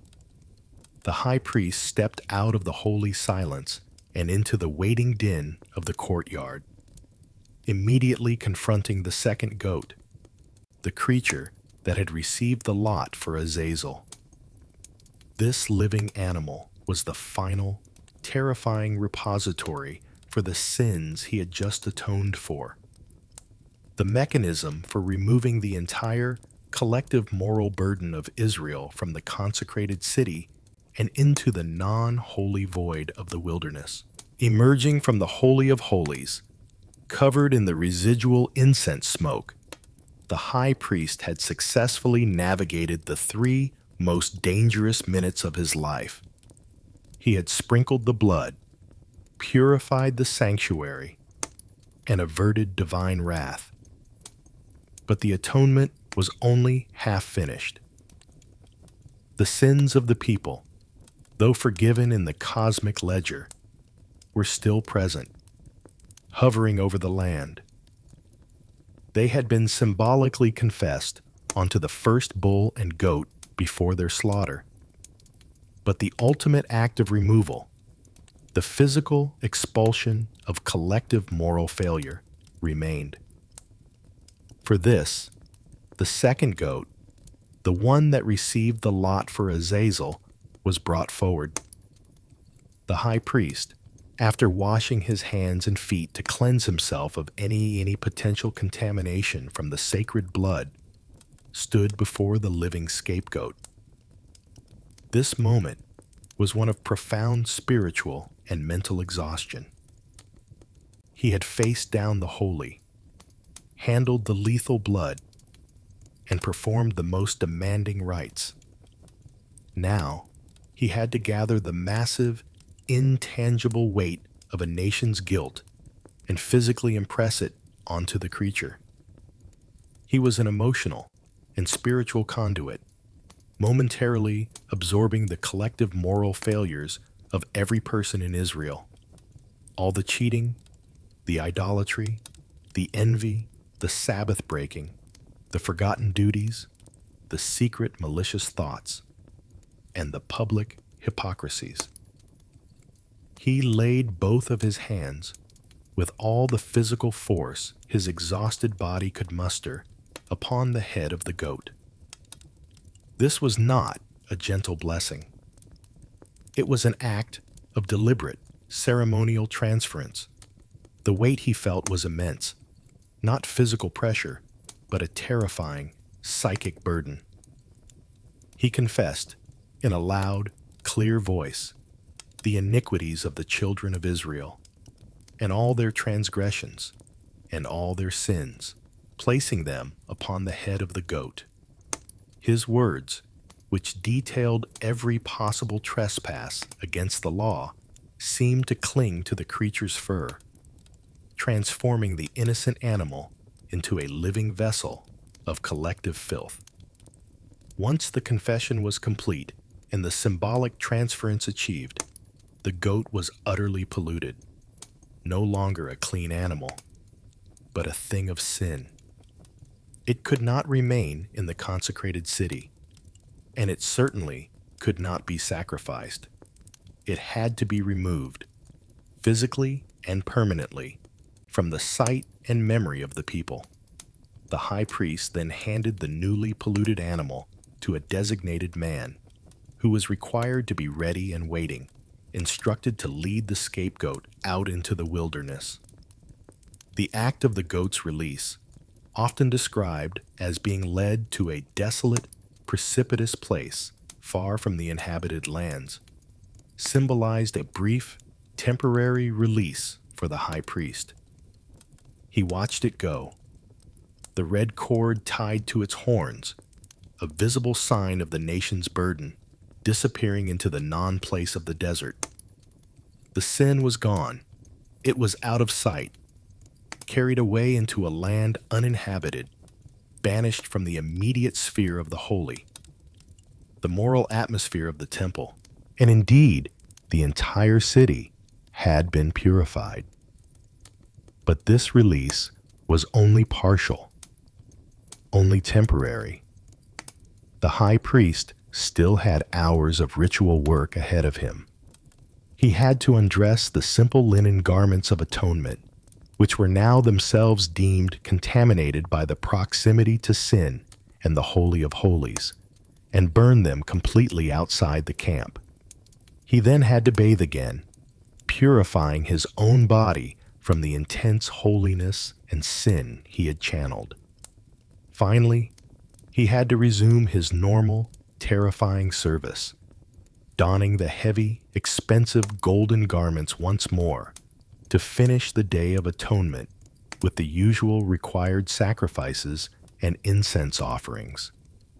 The exhaustion was profound, a blend of divine terror, spiritual channeling, and sheer physical effort, all compressed into one unrelenting high-stakes day. The ritual of the scapegoat was the emotional peak, but the work and the danger remained. The standard vestments of the high priest, those 8 glorious, oppressive garments worn for the majority of his duties, included the robe of the ephod. This robe, made entirely of blue material, was perhaps the most unsettling garment he owned, not for its expense or beauty, but for the chilling mechanism of public accountability stitched into its hem. Around the lower edge of the robe, alternating with decorative pomegranates woven of blue, purple, and scarlet yarn, were small golden bells. Their purpose was simple, constant, and absolutely terrifying. They were an auditory check on his survival. The bells provided a constant, audible signal of his life and movement. Every single step the high priest took, every turn of his body, every gesture, was accompanied by the faint, distinctive chiming of gold on gold. He was never silent. He could never move without announcing his presence. This was particularly critical during the Day of Atonement when he entered the Holy of Holies. The priests, Levites, and elders waiting outside the veil in the intense silence of the sanctuary relied entirely on that tiny, regular ringing to confirm one crucial, terrifying fact. The high priest was still alive and moving. The moment the bells stopped ringing, the collective breath of the priests outside would catch in dread. Silence, in that context, was not peace. It was the definitive sound of divine consumption. It meant the high priest had failed a ritual, carried an impurity, or made a fatal mistake, and had been struck dead by the unmediated presence of the holy. The bell's constant chiming was his life's soundtrack, and its abrupt cessation was his death knell. This auditory check reinforced the fear that if the bells stopped, he had died and needed to be retrieved. Though the exact mechanics of retrieval were shrouded in apocryphal fear and desperate contingency planning, did the bells truly have a rope attached to his ankle, as some later accounts suggested, for dragging out a corpse too defiled to touch? Perhaps. But the underlying reality was that the bells transformed his religious duty into an exhausting, perpetual performance. Every move was public. Every shift in weight was a validation. He could not simply slump against a wall in exhaustion or stand still for quiet contemplation. To pause for too long was to trigger the silent panic of the staff. He was compelled to move, to walk, to step, to gesture, ensuring that the tiny, golden sounds continued their reassuring rhythm. This added an immense, exhausting performance element to his already crushing religious duties. He was not just performing a ritual for God, he was performing an acoustic verification of his own spiritual purity for a nervous, watchful audience of peers and subordinates. This pressure extended beyond the single, terrifying day. Even in his normal, daily service, the bells were a constant reminder of his elevated precarious status. He was a man literally on tightrope, every step monitored, not just by his spiritual overseers, but by an audible physical mechanism that defined the boundary between life and death. The heavy, ornate robe was not just beautiful, it was a garment that spoke, confirming his existence with every sound. It was impossible to escape the awareness that his survival was being publicly, audibly verified against the highest standards of the law. The bells were a constant, physical manifestation of the immense and unforgiving burden he carried, demanding continuous movement, continuous perfection, and continuous auditory proof of his living purity. The high priest occupied the single most revered and simultaneously most scrutinized position in all of Israel. He was the religious apex, the living embodiment of the covenant, yet he was also the ultimate target for criticism, operating within a theological fishbowl where every breath, gesture, and liturgical utterance was judged against an ever-expanding body of tradition and law. The pressure was suffocating, stemming not just from the fear of divine judgment, but from the constant, unforgiving human judgment of the Sanhedrin, the elders, and myriad rival theological factions. The core of this anxiety was the deep, often hostile, theological divide between the two dominant groups, the Sadducees and the Pharisees. The high priest, typically born of the wealthy, aristocratic, and priestly lineage, was often inclined toward the Sadducean viewpoint, adhering strictly to the literal written law of Moses and rejecting newer doctrines like the resurrection of the dead or the concept of a robust oral law. Yet, the Pharisees, while lacking formal temple authority, held immense sway over the common populace and, crucially, over the interpretation of how purity and ritual should be applied in daily life. The high priest was constantly caught between these two powerful interpretive lenses. He might be spiritually pure by Sadducean standards, only to be deemed ritually flawed by the Pharisaic standards, which dominated the street and the synagogues.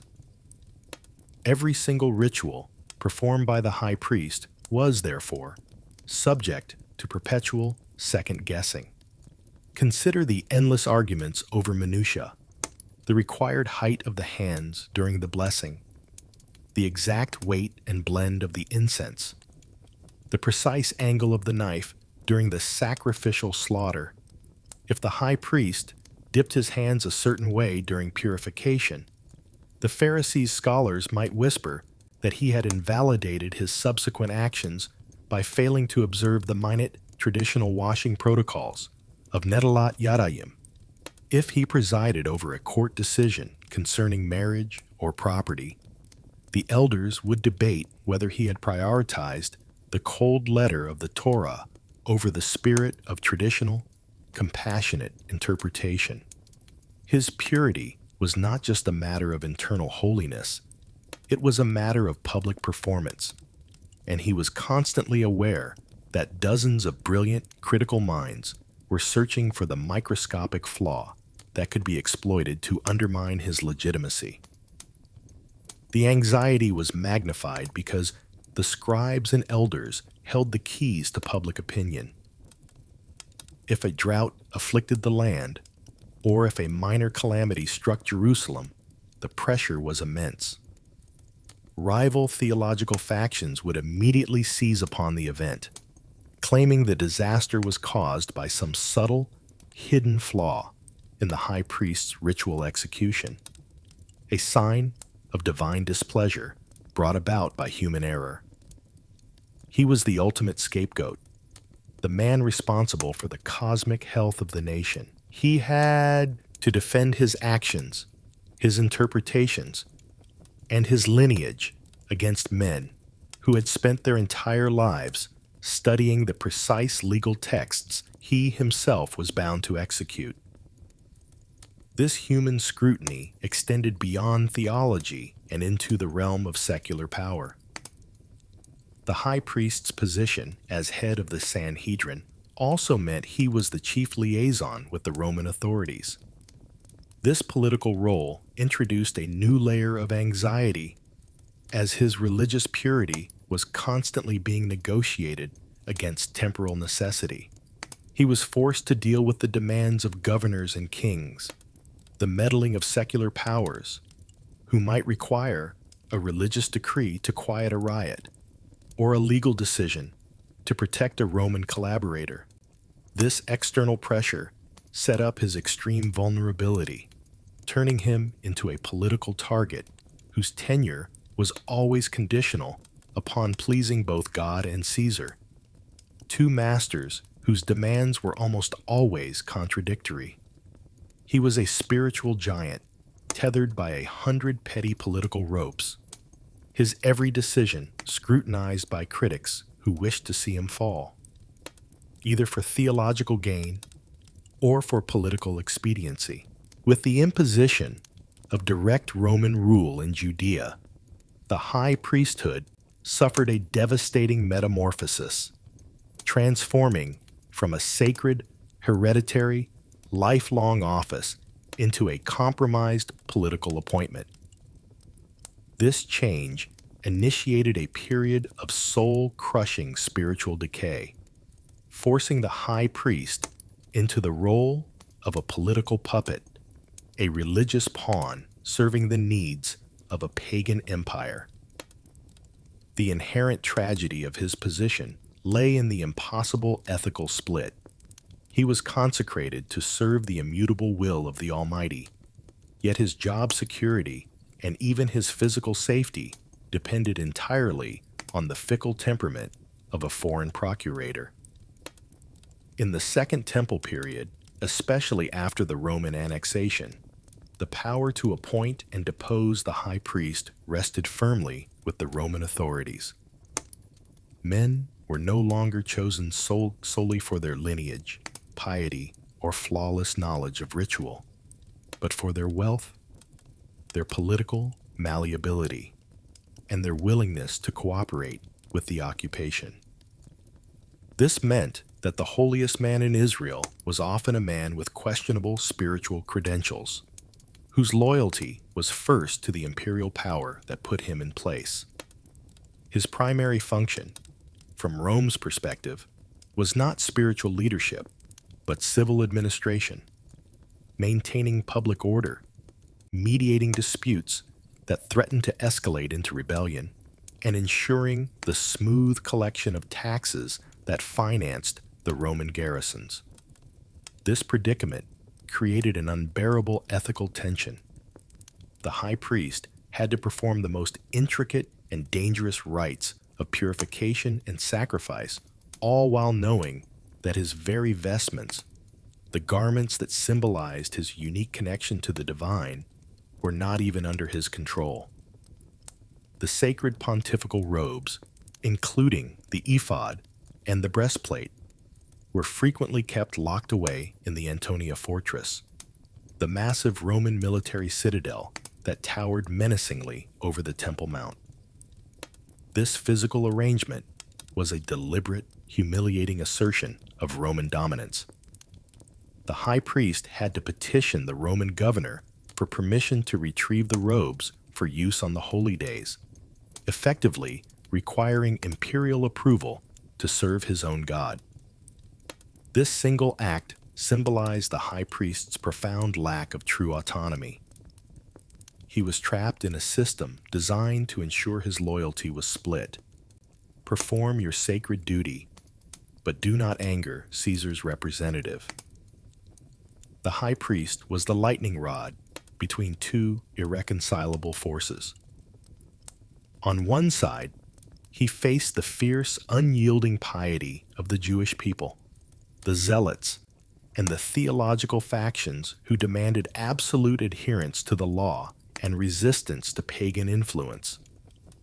On the other, he faced the cold, pragmatic demands of the Roman governors, men who saw religion as a potential source of sedition and demanded complete compliance. If a Roman official ordered the placing of Roman standards, which bore idolatrous images, in Jerusalem, the high priest had to choose between risking a full-scale riot that would inevitably lead to bloodshed and deposition, or acquiescing and fundamentally compromising his sacred office, thereby incurring the wrath of his own people, and far worse, the wrath of God. This forced split loyalty and impossible ethical situation highlighted the high priest's lack of true autonomy. He was consecrated to eternal service, but bound by a temporary political leash. He knew he was compromised, the purity of his office tarnished by the conditions of his appointment.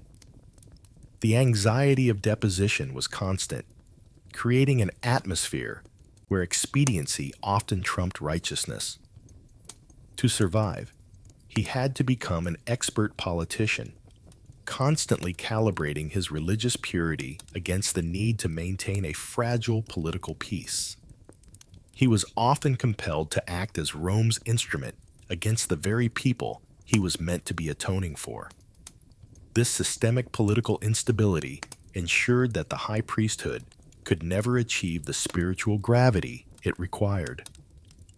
The high priest was merely the latest figurehead, an actor in a tragic play orchestrated by Rome, setting the stage for a period of rapid turnover and institutional decay. The fundamental principle of the high priesthood, as established in the law, was continuity. It was meant to be a lifelong appointment, passing down through the legitimate, hereditary line of Aaron, ensuring that the man who served was trained from birth and steeped in the knowledge, purity, and solemn responsibility of the office. Such a tenure provided peace, established authority, and a deep sense of security for the nation. By the later Roman era, this ideal was brutally shattered, replaced by demoralizing, rapid turnover and chronic instability that stripped the office of all true spiritual dignity. The historical record for the last century of the temple's existence paints a devastating picture. The high priesthood became a revolving door, often changing hands annually, sometimes even more frequently, dictated not by the will of God or the law of heredity, but by the arbitrary decrees of Roman procurators, Herodian kings, or even the violent whims of shifting popular factions. The sheer number of men who held the title in quick succession, many serving barely a year or two, meant that the office was stripped of its spiritual weight and became just another political plum.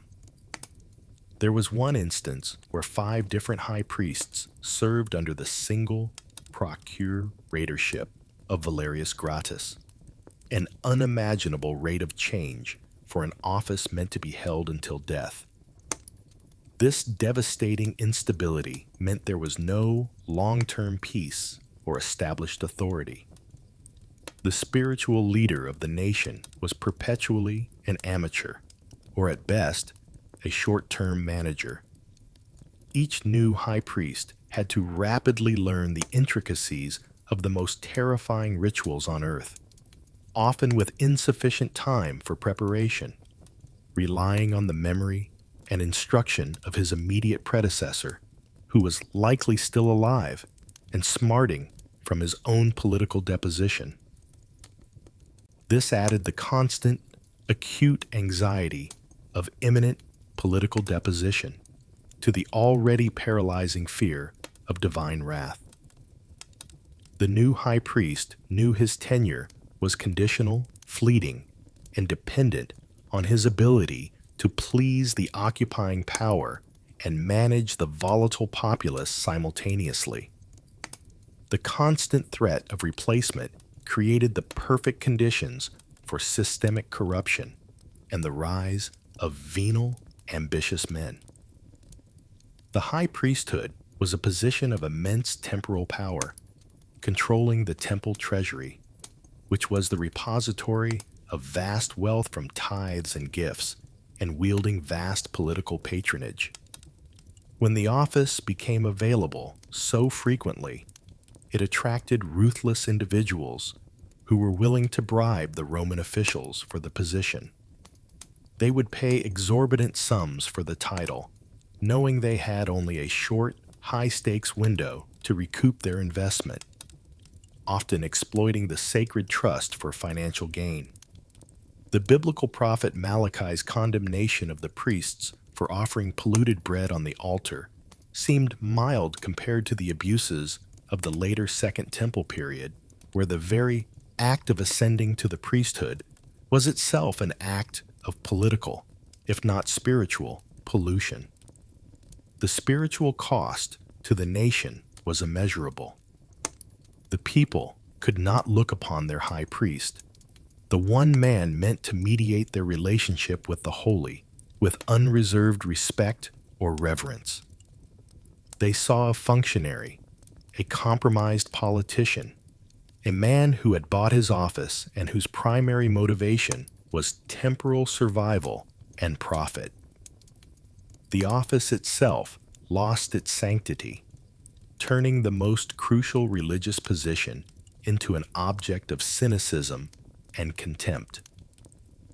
The high priest was perpetually looking over his shoulder, knowing his temporary scepter could be snatched away at any moment, creating an environment of desperation and moral compromise that made his terrifying service even more untenable and deeply unsatisfying. This constant threat of replacement, driven by Roman greed and local ambition, created the very conditions of spiritual decay that ultimately contributed to the catastrophic end of the Second Temple era. The office of the high priest, despite its unparalleled spiritual demands and terrifying risks, was also a position of unimaginable temporal power and wealth, a dichotomy that formed perhaps the cruelest aspect of the burden. The high priest automatically controlled the temple treasury, the greatest fiscal institution in Judea, making him an immensely powerful and wealthy figure, a spiritual king whose kingdom was founded on gold, silver, and the vast resources flowing in from the entire Jewish world. This wealth, intended for the sacred service of God, inevitably became a profound spiritual trap, inviting constant temptation, political maneuvering, and corruption that ultimately alienated the high priest from the purity his office demanded. The temple was not just a place of sacrifice, it was a gigantic economic engine. It received the annual half-shekel tax from every Jew, a universal, mandatory tribute that flowed in from the diaspora, from Babylon to Rome, from Egypt to Spain. This steady influx of precious metals alone amounted to staggering sums. Beyond the tax, there were colossal revenues from tithes, keys on agricultural produce, revenues from the sale of sacrificial animals managed by the temple authorities, and the enormous, untraceable private donations made by the rich seeking ultimate atonement or favor. The entire financial infrastructure of Judea revolved around the temple's vaults, and the high priest, as the head of the Sanhedrin and the temple's chief executive, was the single most powerful financial controller in the region. He decided how this money was spent: on repairs, on salaries for the thousands of priests and Levites, on maintaining the vast complex, and crucially, on infrastructure projects that sometimes extended far beyond the temple itself, such as the construction of aqueducts or public works. This immense financial power was a spiritual cancer. It created a situation where the holiest man in Israel had to be simultaneously a ruthless financial manager. He had to haggle, collect debts, manage currency exchange, all the dirty, distracting work of banking and bureaucracy. The very skills that made him a competent financial administrator: cynicism, pragmatism, a focus on temporal results, were the antithesis of the selfless piety required to face the divine presence. The weight of the world's gold pressed down on the man whose hands were meant to be purified for handling the blood of the sacrifice. The wealth also made him a spectacular target for political maneuvering. In the later Roman period, when the office became a purchased commodity, the cost was astronomical. A man who bought the high priesthood had to be intensely rich to begin with, and once installed, his immediate, consuming priority was not theological perfection, but financial recovery. His time in office, likely to be short and precarious due to Roman instability, became a desperate race to recoup the bribe paid to the procurator or the Herodian king. This meant he had to exploit the temple's resources, perhaps by manipulating the exchange rates for pilgrims' currency, engaging in questionable land deals, or allowing his family to operate lucrative, semi-legal businesses within the temple courts. He possessed the appearance of spiritual authority, but he was spiritually destitute, burdened by the corrosive influence of ill-gotten or misappropriated gains. The wealth became a constant reminder that his elevated status was not a mark of divine favor, but a consequence of a successful, possibly unethical, temporal transaction. Furthermore, the high priest's family, suddenly elevated to a position of unrivaled social and financial standing, often became intoxicated by the new power. His relatives, the chief priests, were notorious for their arrogance and avarice. They used the high priest's authority to intimidate rivals, settle personal scores, and enforce their own interpretations of the law in ways that favored their wealth. This created an atmosphere of profound hypocrisy. The man who entered the Holy of Holies to atone for the nation's sins was, through his family, actively engaged in creating new ones outside the temple gates. He was trapped, unable to curb the excesses of his relatives without risking a debilitating rift within the priestly hierarchy or even inviting Roman attention to his lack of control. This cycle of temptation, corruption, and political debt meant that the wealth, which should have been a tool for the sacred, became an immense, unshakable burden. He had access to every material comfort: the finest silks, the most elaborate feasts, sprawling villas outside the city, and the deference of powerful men. Yet, he was spiritually destitute because he could never escape the knowledge that his life was fundamentally compromised. The gold that glittered in the temple vaults was also a prison wall, isolating him from the genuine piety of the simple peasant. The ultimate unspoken horror of this wealth trap was the knowledge that there was no retirement. The man who grew rich through the office could never simply sell his assets and retire to a quiet life of reflection. The spiritual debt he incurred, the compromises made, the ethical lines crossed, the political deals brokered, could only be paid by continuous, terrifying service. Unlike a normal priest who might retire upon reaching old age, the high priest serves until the moment of his death. The accumulated wealth, therefore, served only to increase the stakes of his service. He had so much to lose, not just his life, but the vast financial empire he controlled. His eventual death, whenever it came, would be instantaneous and final, without the luxury of a slow decline or a comfortable sunset spent managing his considerable estate. His only end was a no retirement, no pension end, serving God, facing down the holy, and collapsing in an instant, forever burdened by the gold he never truly owned and the purity he could never fully achieve. The wealth intended to sustain the sacred became the ultimate spiritual shackle, dragging him down into the muck of political necessity and moral compromise, ensuring his final days were spent not in peace, but in anxious, burdened service. The life of the high priest was a terrifying paradox of temporal authority and spiritual servitude, a paradox that reached its most harrowing conclusion in the inescapable reality of his ending. He had no retirement. The normal priest, having served his required term and reached the age of 50, could step back from the exhausting duties of the altar and live out his remaining years in quiet service, teaching, or simply contemplating the law. For the high priest, there was no quiet cottage, no gentle pension, no peaceful sunset of reflection.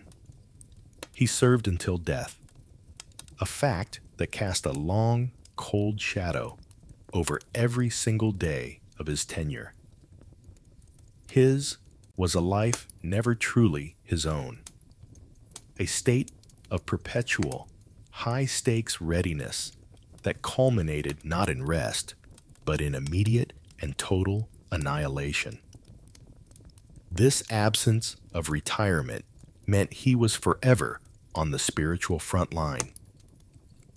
The most terrifying duty, the entrance into the Holy of Holies on the Day of Atonement, was not a responsibility he could pass on once he felt his energy flagging or his memory beginning to fade.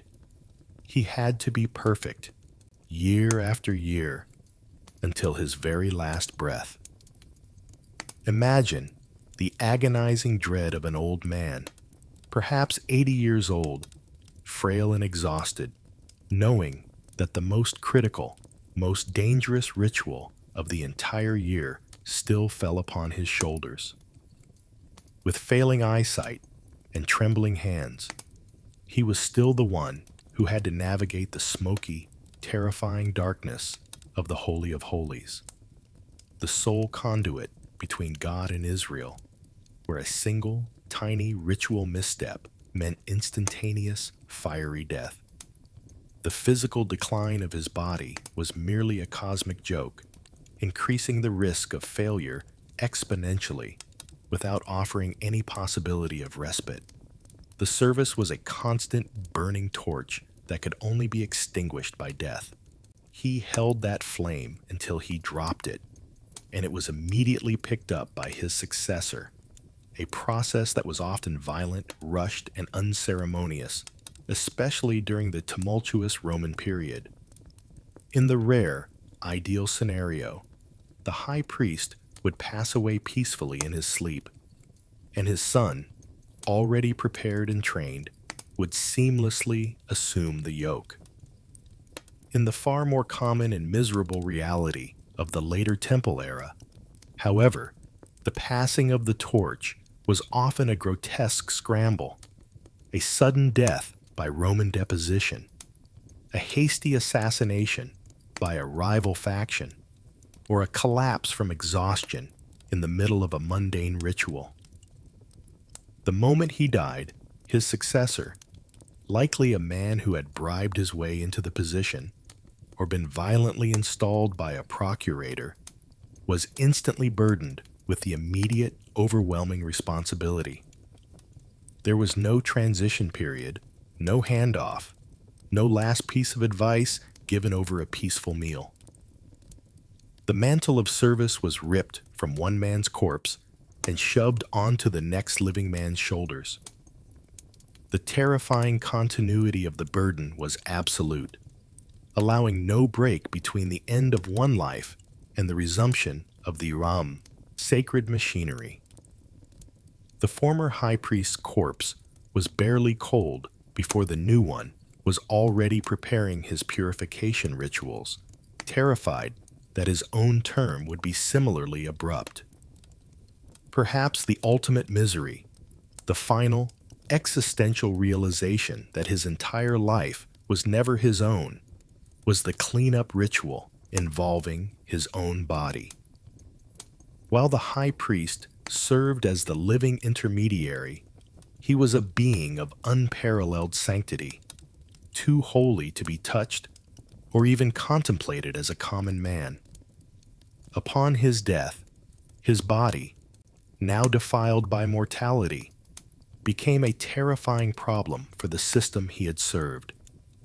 It was no longer the vessel of the divine presence, but a source of ultimate ritual impurity, a paradox of holiness and defilement. He would be handled by his assistants, the very men who had served him, in a rush to remove the sudden pollution from the temple grounds. In the case of his death on the Day of Atonement, the scenario was even more ghastly. If he were struck down inside the Holy of Holies, his corpse, instantly consumed by the unmediated presence of the holy, became the ultimate symbol of failure. According to later traditions and the overwhelming dread of the priests, the bells attached to his robe would fall silent, signaling the catastrophe. The high priest, the one man who spent his life performing rituals of purification, was himself the final, uncleanable impurity.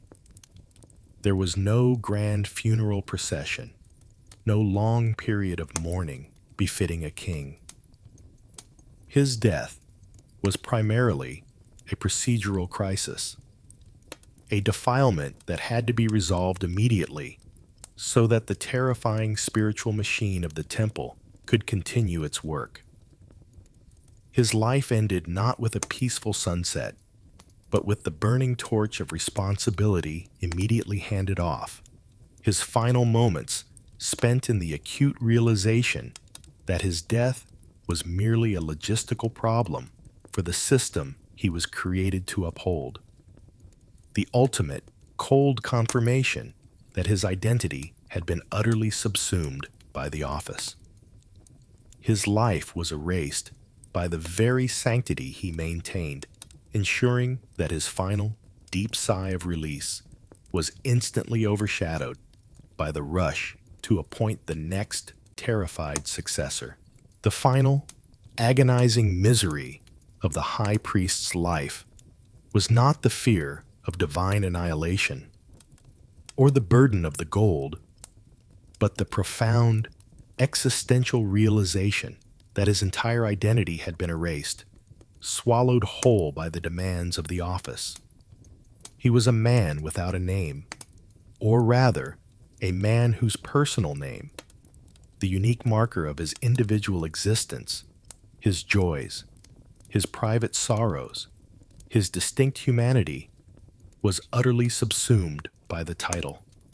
He was only the high priest, a generic, terrifying footnote in the holy chronicle of Israel, a terrified placeholder who was tasked with the thankless, endless job of keeping the spiritual machinery of the covenant running. From the moment he assumed the office, his individuality began to fade. eroded by the sheer weight of his ceremonial duties and the restrictions placed upon his private life. He was forbidden from entering a period of deep mourning, even for his closest relatives, and he was restricted in who he could marry. His life became a perpetual performance, a living, breathing symbol that was never allowed the simple, messy reality of personal grief or attachment. The man who had been Johanan or Ishmael or Caiaphas ceased to exist.